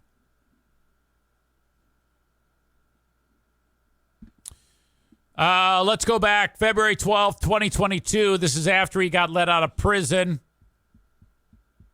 In 2020, he's been shot in a fight outside a restaurant where Justin Bieber was hosting a Super Bowl week party. Survived that. But let's get into the controversies. Kodak Black, January 2017, Kodak Black put out on Instagram a live video of himself in Washington, D.C. hotel room with several other men while a lone woman performed oral sex on them. Kodak Black's Instagram account hit a record high during the broadcast. The rapper later wrote on Twitter about the incident, reading, "If I could change, I swear I would. I tried everything, but I'm just so hood." All right, now I like that. You have an admission that if I could change, and it rhymes, I swear I would. I tried everything, but I'm just so hood. His words. In January of 17, he wrote on Instagram about his preference for light-skinned women over those with dark skin. He also stated in an interview with actress Keke Palmer, he also stated in an interview that actress Keke Palmer was, quote, unquote, straight, but that, quote, he don't really like black girls like that. Some Twitter users responded negatively, provoking Kodak Black to delete both his Instagram and Twitter accounts. Kodak Black also stated that light-skinned women are easier to break down. Black women are, quote, too gutter. And that he does not like his own skin complexion. This guy's remarkable. Despite all of this shit, remarkably successful. And I'm just getting started. I haven't even gotten into the legal issues. You have other rappers hating this guy because of the shit he says. In April of 19, this is probably why I like him so much. He garnered controversy when he offered to, quote, wait to have sex with Lauren London, who was mourning the death of her boyfriend, Nipsey Hussle. Hussle was murdered a few days beforehand. So he said, I'm going to wait to have sex with Nipsey's girlfriend. Black said he would, quote, give her a whole year if she, quote, might need a whole year to be crying and shit for him. Oh, no. He received immediate backlash for these comments. Just Incredible, a DJ for the radio station Power 106, Power 106 with the dude, announced that the station would be boycotting Kodak Black's music. Credible said, we stand with the family of Nipsey Hussle and are appalled by the disrespectful and poor comments made by Kodak Black. Fellow rappers T.I. and The Game also responded with T.I. saying, quote, you out of pocket, N-word, in a video recorded for Kodak Black. On April 7th, Kodak Black responded saying, quote, if I disrespected you, Lauren, he's going to make it good now. If I disrespected you, Lauren London, in any shape or form, I am sorry, even though I didn't. My God. He issued a more in-depth apology in 2020 while he was serving his 4-year prison sentence. Now, I'm not going to lie to you. This guy's rap sheet takes a significant amount of time to cover. It's like he cannot get out of his own way. And the reason why this all comes up is because he just got arrested over the weekend. Again. This guy has never, ever learned. And I think we need to go back to the comment, if I could change, I swear I would. I tried everything, but I'm just so hood.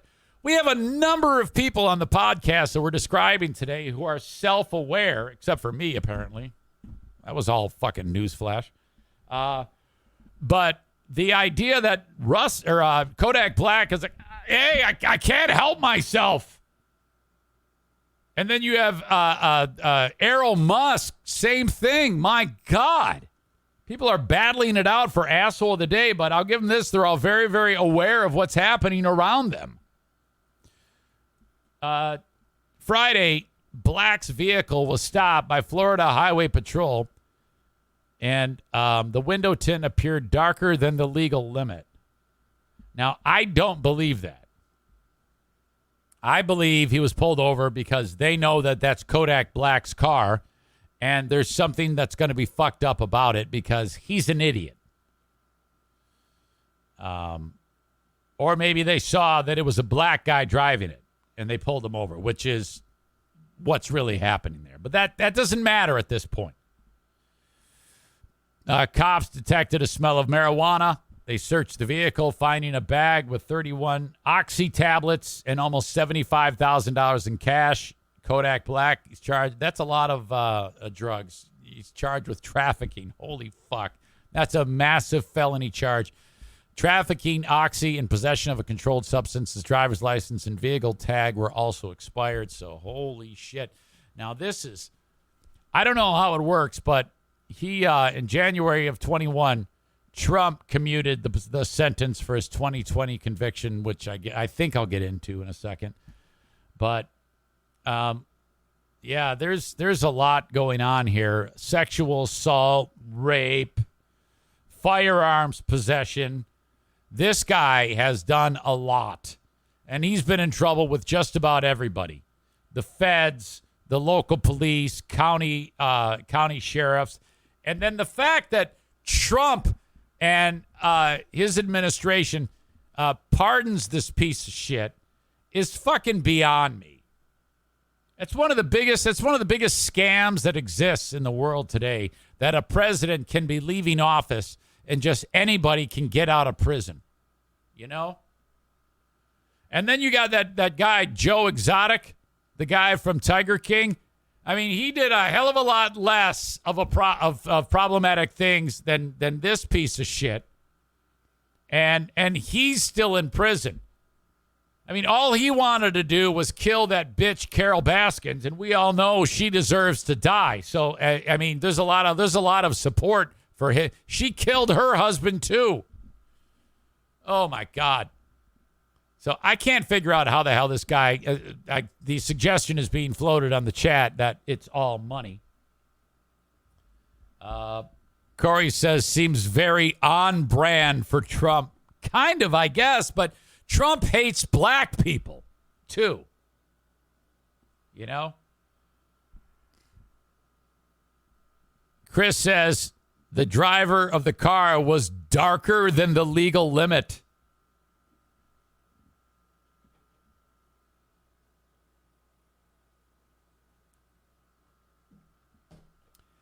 First time chat. Why does Twitch ban me? Writes, you want to see a horse's fat cock. I don't know if we can allow that.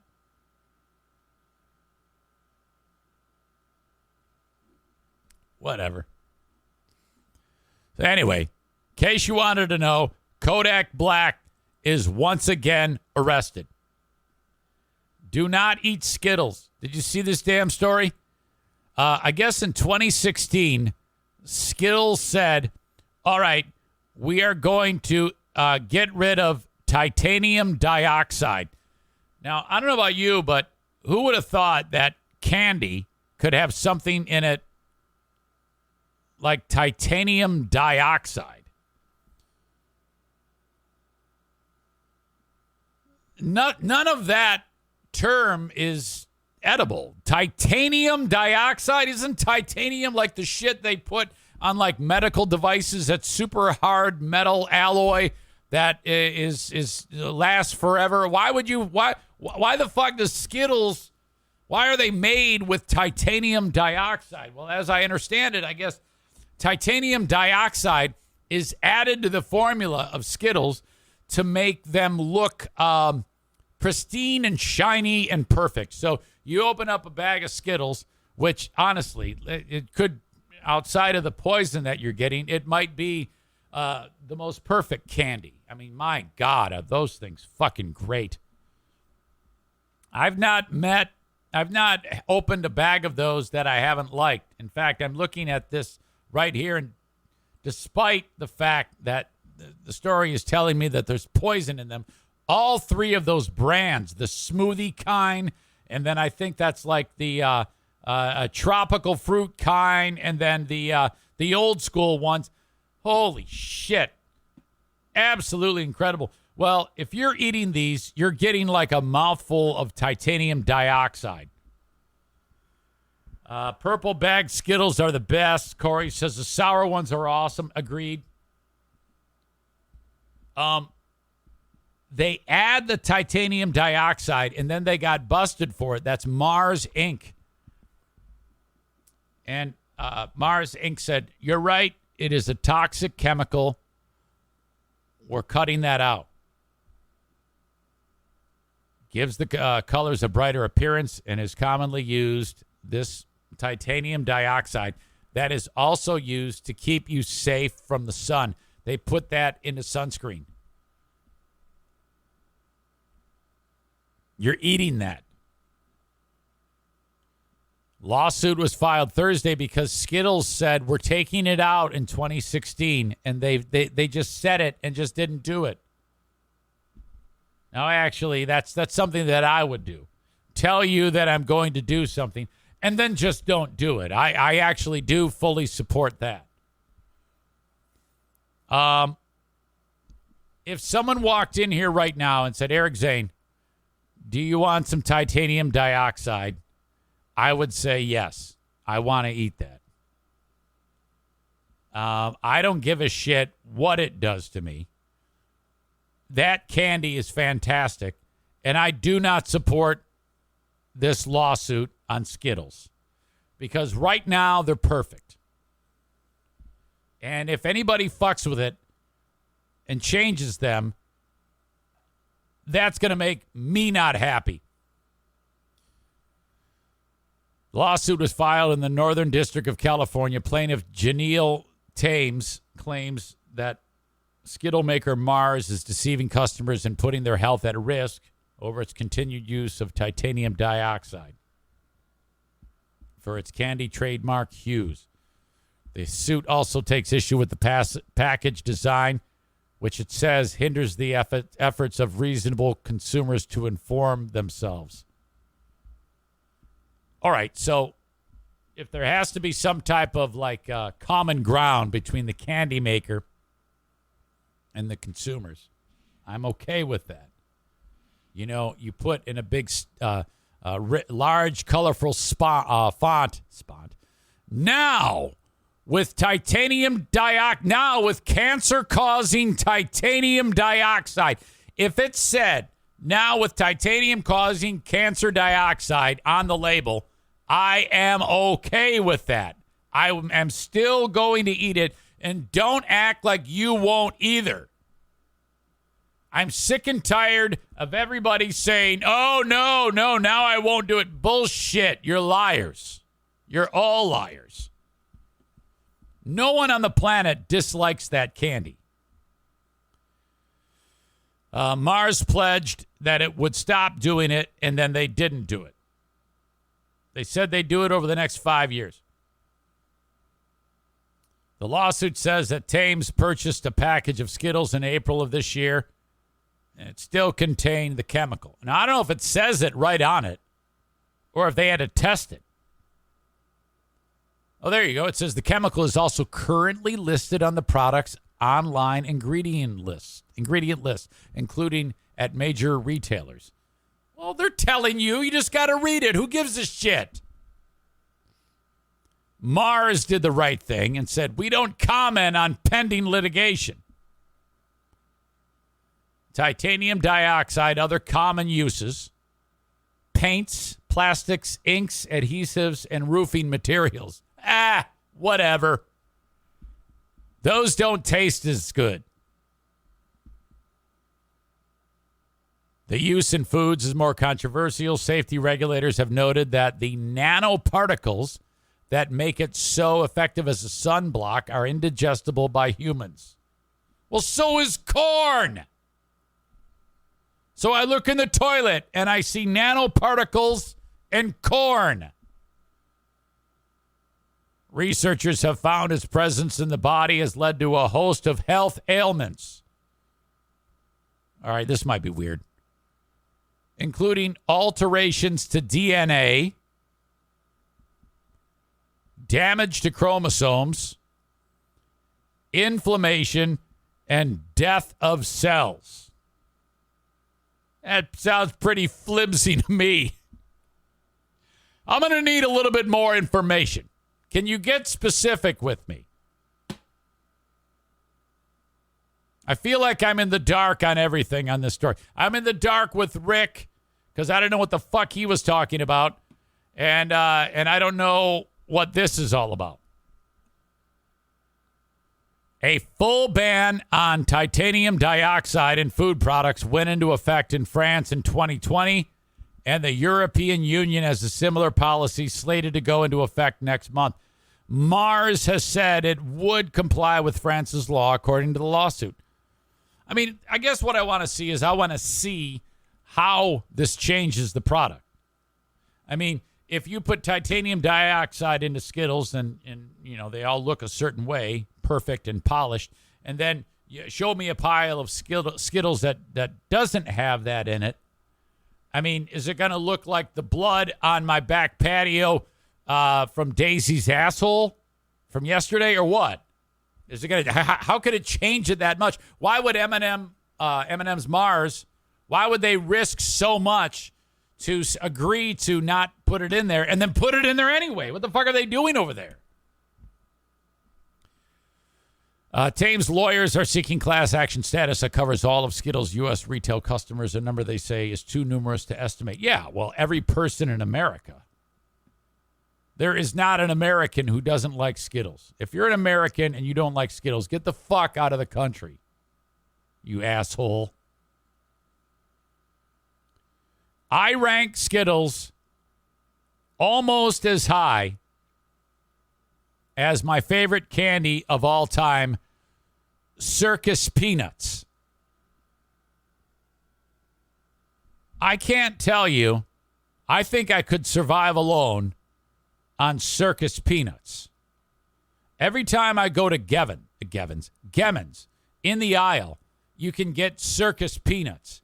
And you can't get those everywhere. Not everybody sells Circus Peanuts. This is looked upon as an asshole confectionery product. Most people hate these things. And I understand that. But I think that Circus Peanuts are hands down one of the greatest candy confection delights I've ever had. I like to take Circus Peanuts and actually heat them over the fire like s'mores style because it's a marshmallow-based type of product, but better. In the shape of a big fucking orange peanut. Big orange peanut. What's the football player that said it in bad lip reading?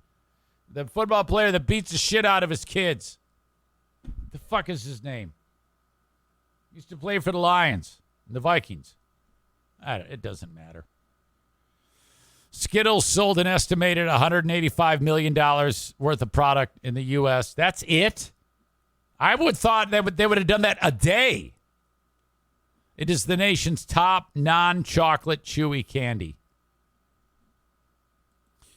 If you're a person, Adrian Peterson, that's his name. I see a comment. The fuck Circus Peanuts? You don't know what Circus Peanuts are, you asshole? The fuck is wrong with me? And you.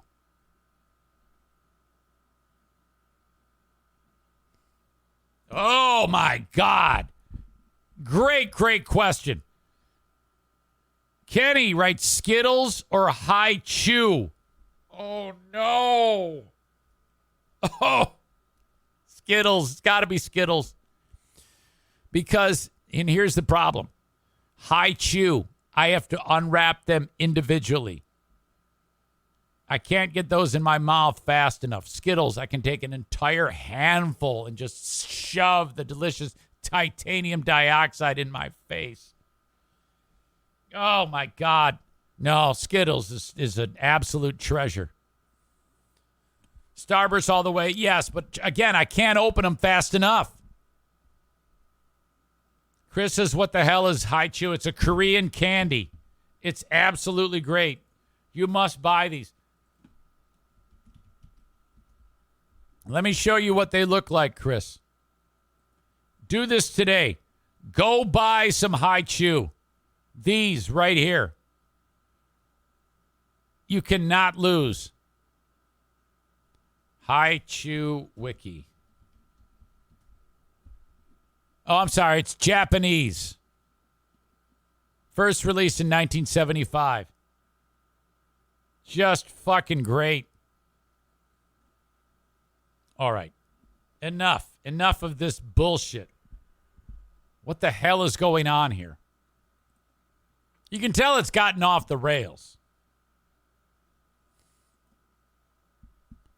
On the Patreon, I can't wait to talk with you about the new attraction at Icon Park in Florida.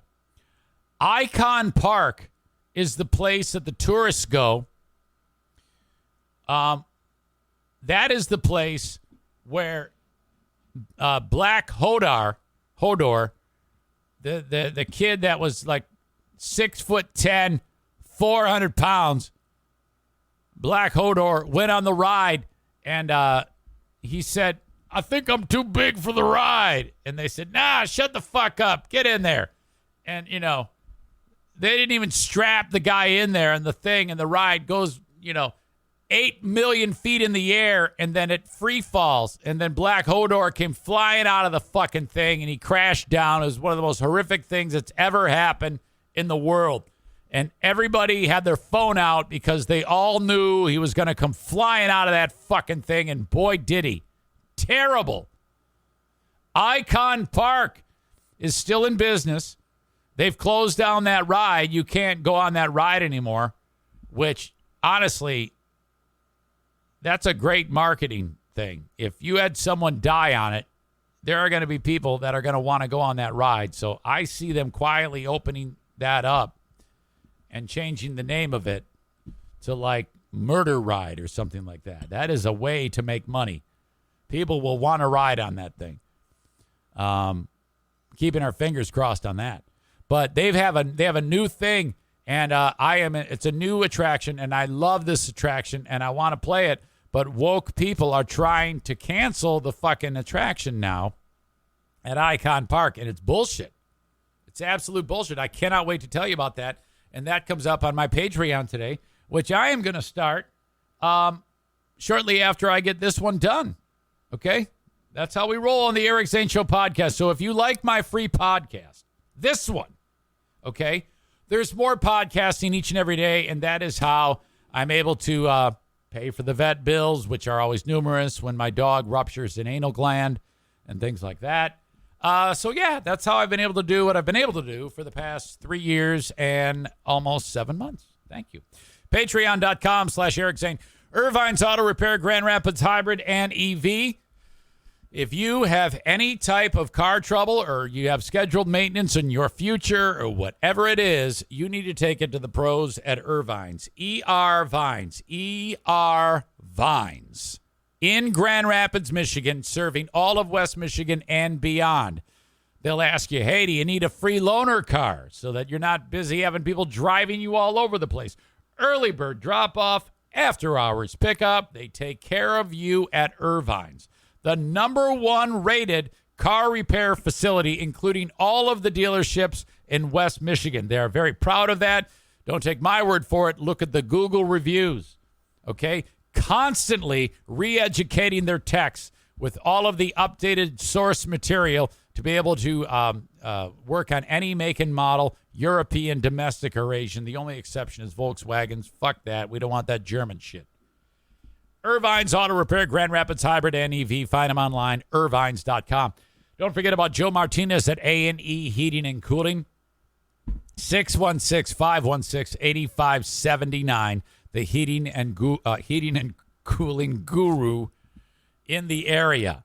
I recommend, okay, that if something does go off the rails, or if you have some scheduled maintenance, or maybe you're looking to retrofit your home with a new furnace or air conditioner, go ahead and get an estimate from a couple of folks that are not A&E Heating and Cooling. Make sure Joe is last. He will meet or beat the competition. If he doesn't, tell him. Say, Eric Zane said you're going to beat this, and I want to support Eric Zane sponsors. So beat this. And he'll go, aye, and then he'll beat it. I can promise you that. 616-516-8579 for A&E Heating and Cooling. And last but not least, in this beautiful, fine Monday, July 18, 30th anniversary for your old pal Eric and the beautiful Diana, the Mario Flores Lakeshore team of Van Dyke Mortgage. 231-332-6505. If you are in the market for a mortgage, call upon Mario from anywhere in the U.S., with the exception of South Carolina, Maine, Alaska, and Hawaii. 231-332-6505. Whether it's your 10th mortgage, your first mortgage, whatever it may be, refi, you want to get some money out of your home, pay off some bills, you can do that. 231-332-6505. Call there and drop my name to the Mario Flores Lakeshore team of Van Dyke Mortgage. If you want me to introduce you, I will break the ice to any one of my sponsors. They help make the world go round. I'm so blessed to be able to do this podcast each and every day. There's something I want to share with you. I'm glad I remembered it at the last minute. It's going to take me a second to get it, but I can do this. I'm stalling by talking. Tomorrow, I am appearing on a podcasting seminar. Now, in this seminar, it's hosted by a gentleman by the name of Ed Ryan from Radio Inc. magazine. Now, Ed is a bigwig because he writes about radio, and it's, you know, what he's doing, though, is as the radio industry has, it is what it is. Podcasting has kind of become something that has a real foothold in commanding consumers' time and attention. So though he writes for Radio Inc. magazine, Ed is doing an entire seminar called How to Make Real Money Podcasting. And this is the little online promotional splash page that he's built.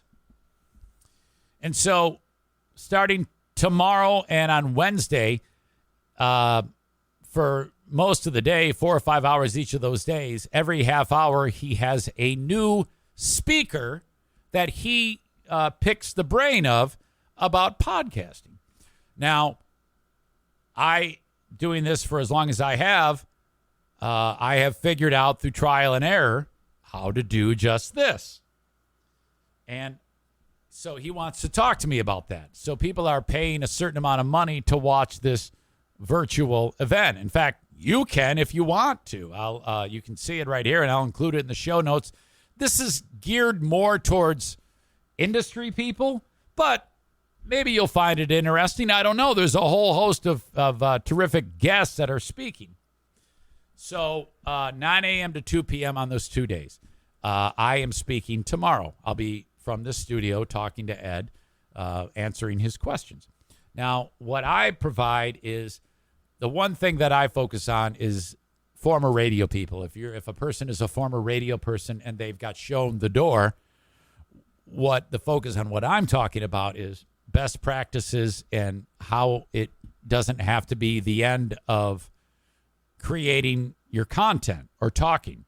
And I use this as a backdrop. How to do this. And like I said, I focus on radio people, not people who are doing a startup podcast. There is a difference. Radio people are lucky because when you leave the radio world, you have audience that are wondering, hey, whatever happened to so-and-so? Okay.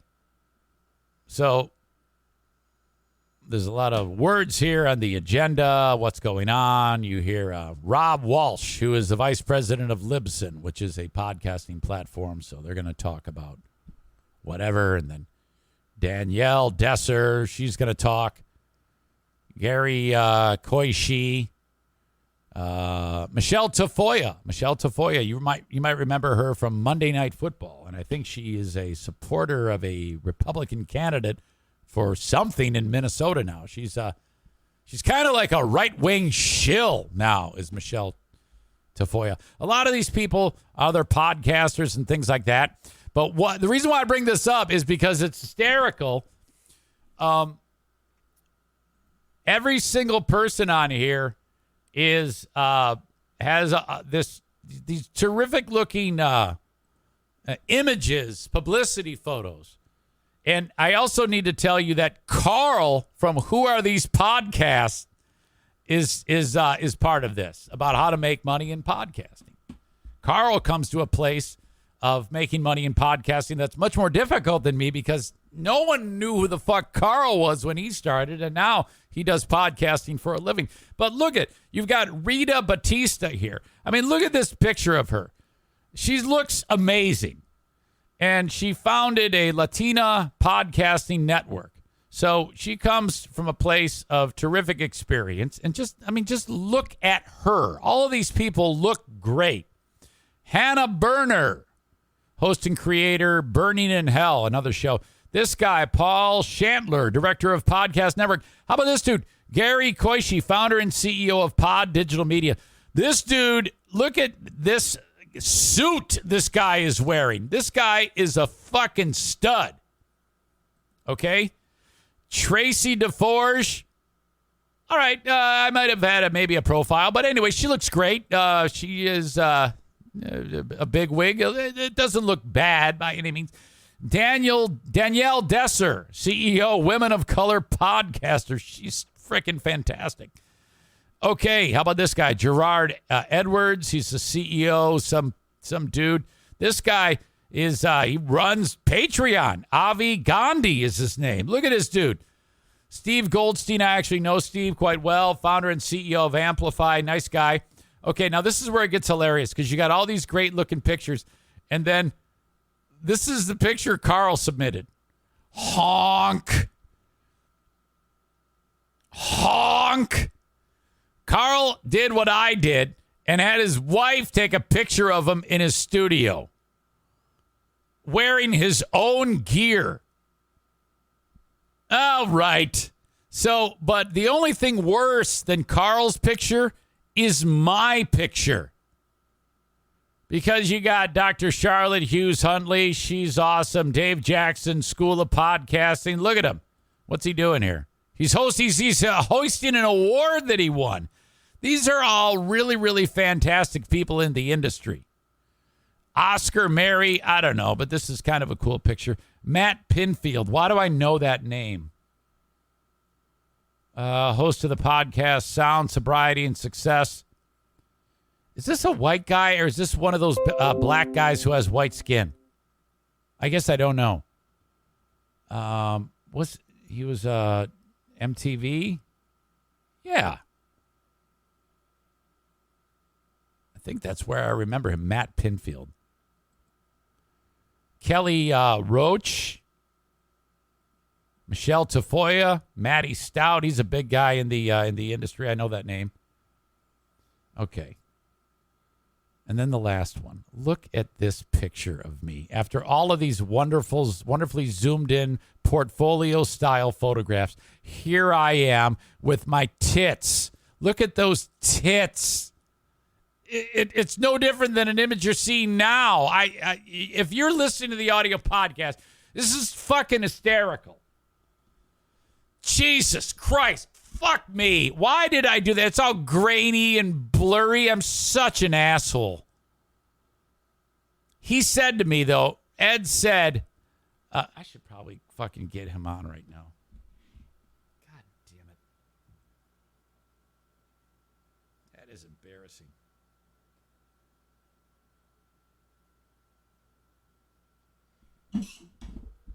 Shit.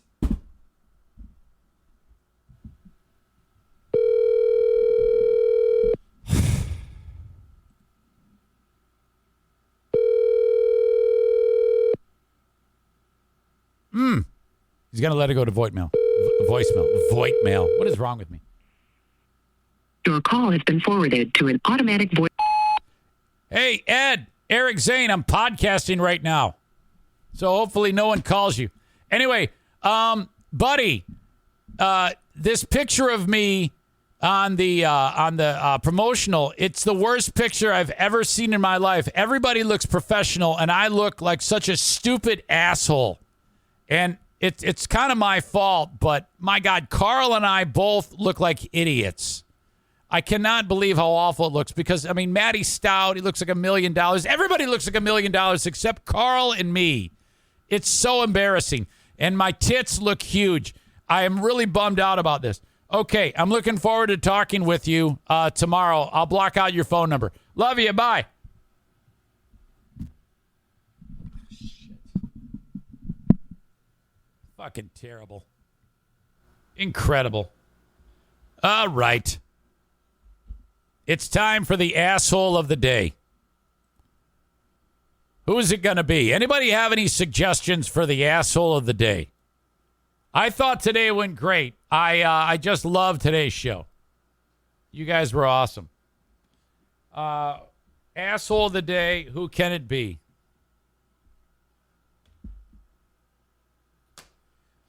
Radio voice Linda says, get Jackie's wedding photographer to take a headshot of you. I have dozens of headshots of me that all look fantastic. But fucking Ed said, take a picture of you in your studio with all of the signs behind you. So I did. I didn't want to say it in the voicemail, but I blame Ed. All right. JM Synthetics and TC Paintball bring you the asshole of the day. I will say the asshole of the day is me for being gross. It's got to be, because that was sick. We had references to blood, pus, ruptured anal glands, and, of course, shit on the sheets. All right. Love you guys so much. Thank you, and I will talk to you on the Patreon. Go sign up. Quit being a cheap fuck. Sign up, patreon.com/Eric Zane. If you at any one point laughed at this show, it's not like it's fucking free. Sign up, patreon.com/Eric Zane.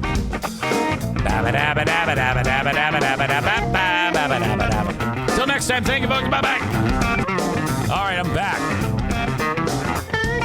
We were just wrapping up the show, and I was describing to you audience members about the world-famous Ed Ryan having the podcasting online segment about making money on podcasting. Ed, welcome to the Eric Zane Show podcast. How are you? Eric, everything's great. How are you doing? Thank you for the quick turnaround. I apologize for just throwing you on, but I had to talk to you about something hilarious, and I know you love hilarious, Ed. Yeah, okay. I can't wait for this one. Okay.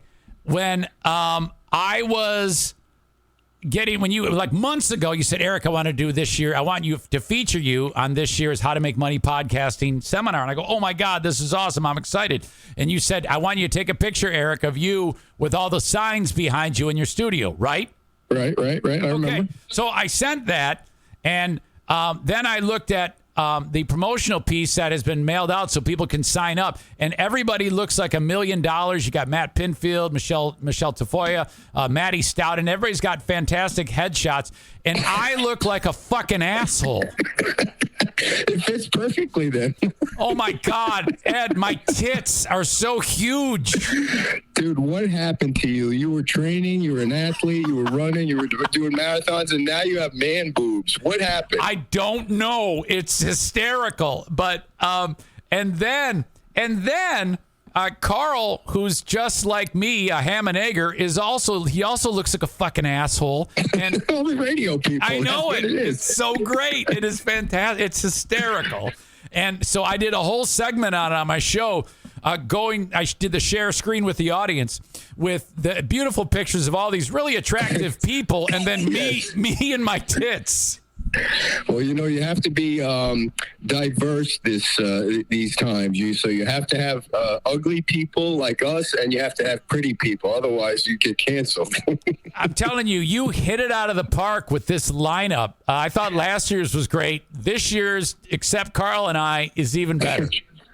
No, I pre-recorded Michelle Tafoya's interview because she had to travel. So she was a great interview. We had a Buzz Night for tomorrow afternoon, and you and Carl I'm really looking forward to that because you guys are making serious money. I don't know as much about the other folks yet, but we'll find out. Well, and so be ready to reveal all your secrets. Oh yeah, I want to. I really do. And you know what? For me, honestly, I am focused on the radio talent who is left out in the cold. Because that was me, and I think that there's a spot for all those radio people in all those markets. There really is.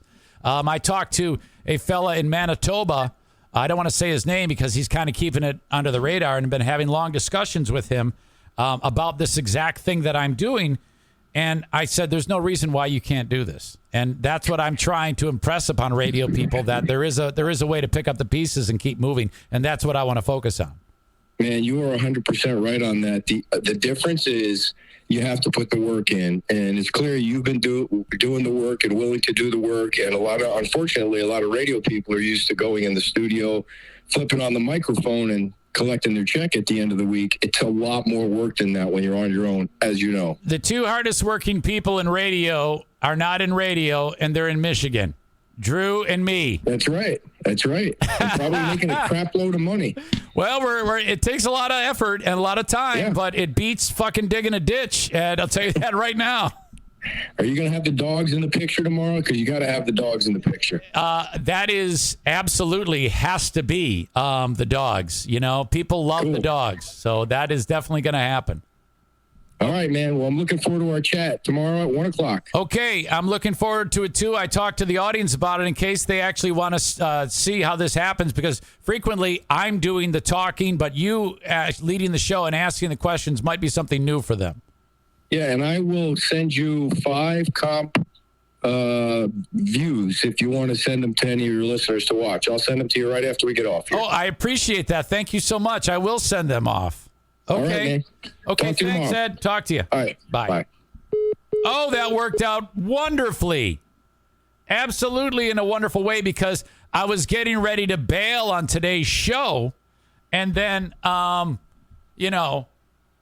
he called back. So it's kind of like there's an epilogue to today's show.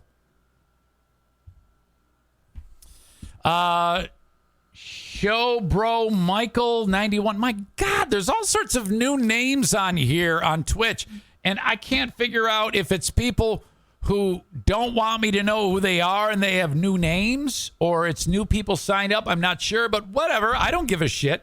Show bro Michael 91 wrote, "Dude, 100% Eric, local show I listen to here in Syracuse, has been doing it for the last 3 or 4 years, and it's awesome. They hit radio commercials but are still alive and interacting with all of us." Oh, that's awesome.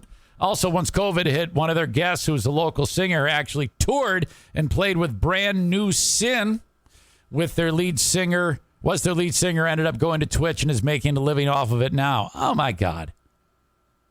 Very cool. All right, well, welcome.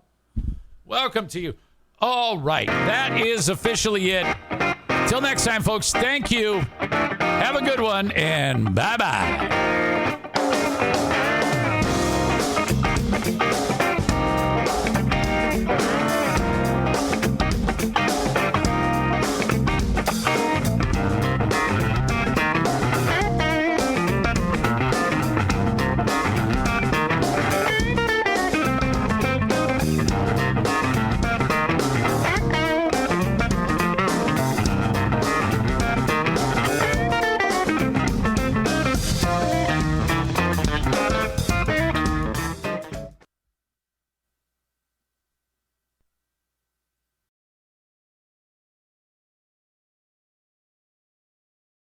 New message. What up, what up? It's Heather's cousin. You dated her in college, or maybe you were just in the same class. Anyway, I heard you bought a boat, my man. Let's hit the water. Oh, and Heather told me you always liked, snacks and stuff, so I could totally bring some chips. When you get a boat, you also get new friends. Make sure Progressive's one of them and get coverage today for as little as $100 a year. Hey, also, I'm a little short on cash, so can you cover the chips? Thanks. I can see why Heather liked you. Progressive Casualty Insurance Company and affiliates. Annual premium for basic liability policy not available in all states.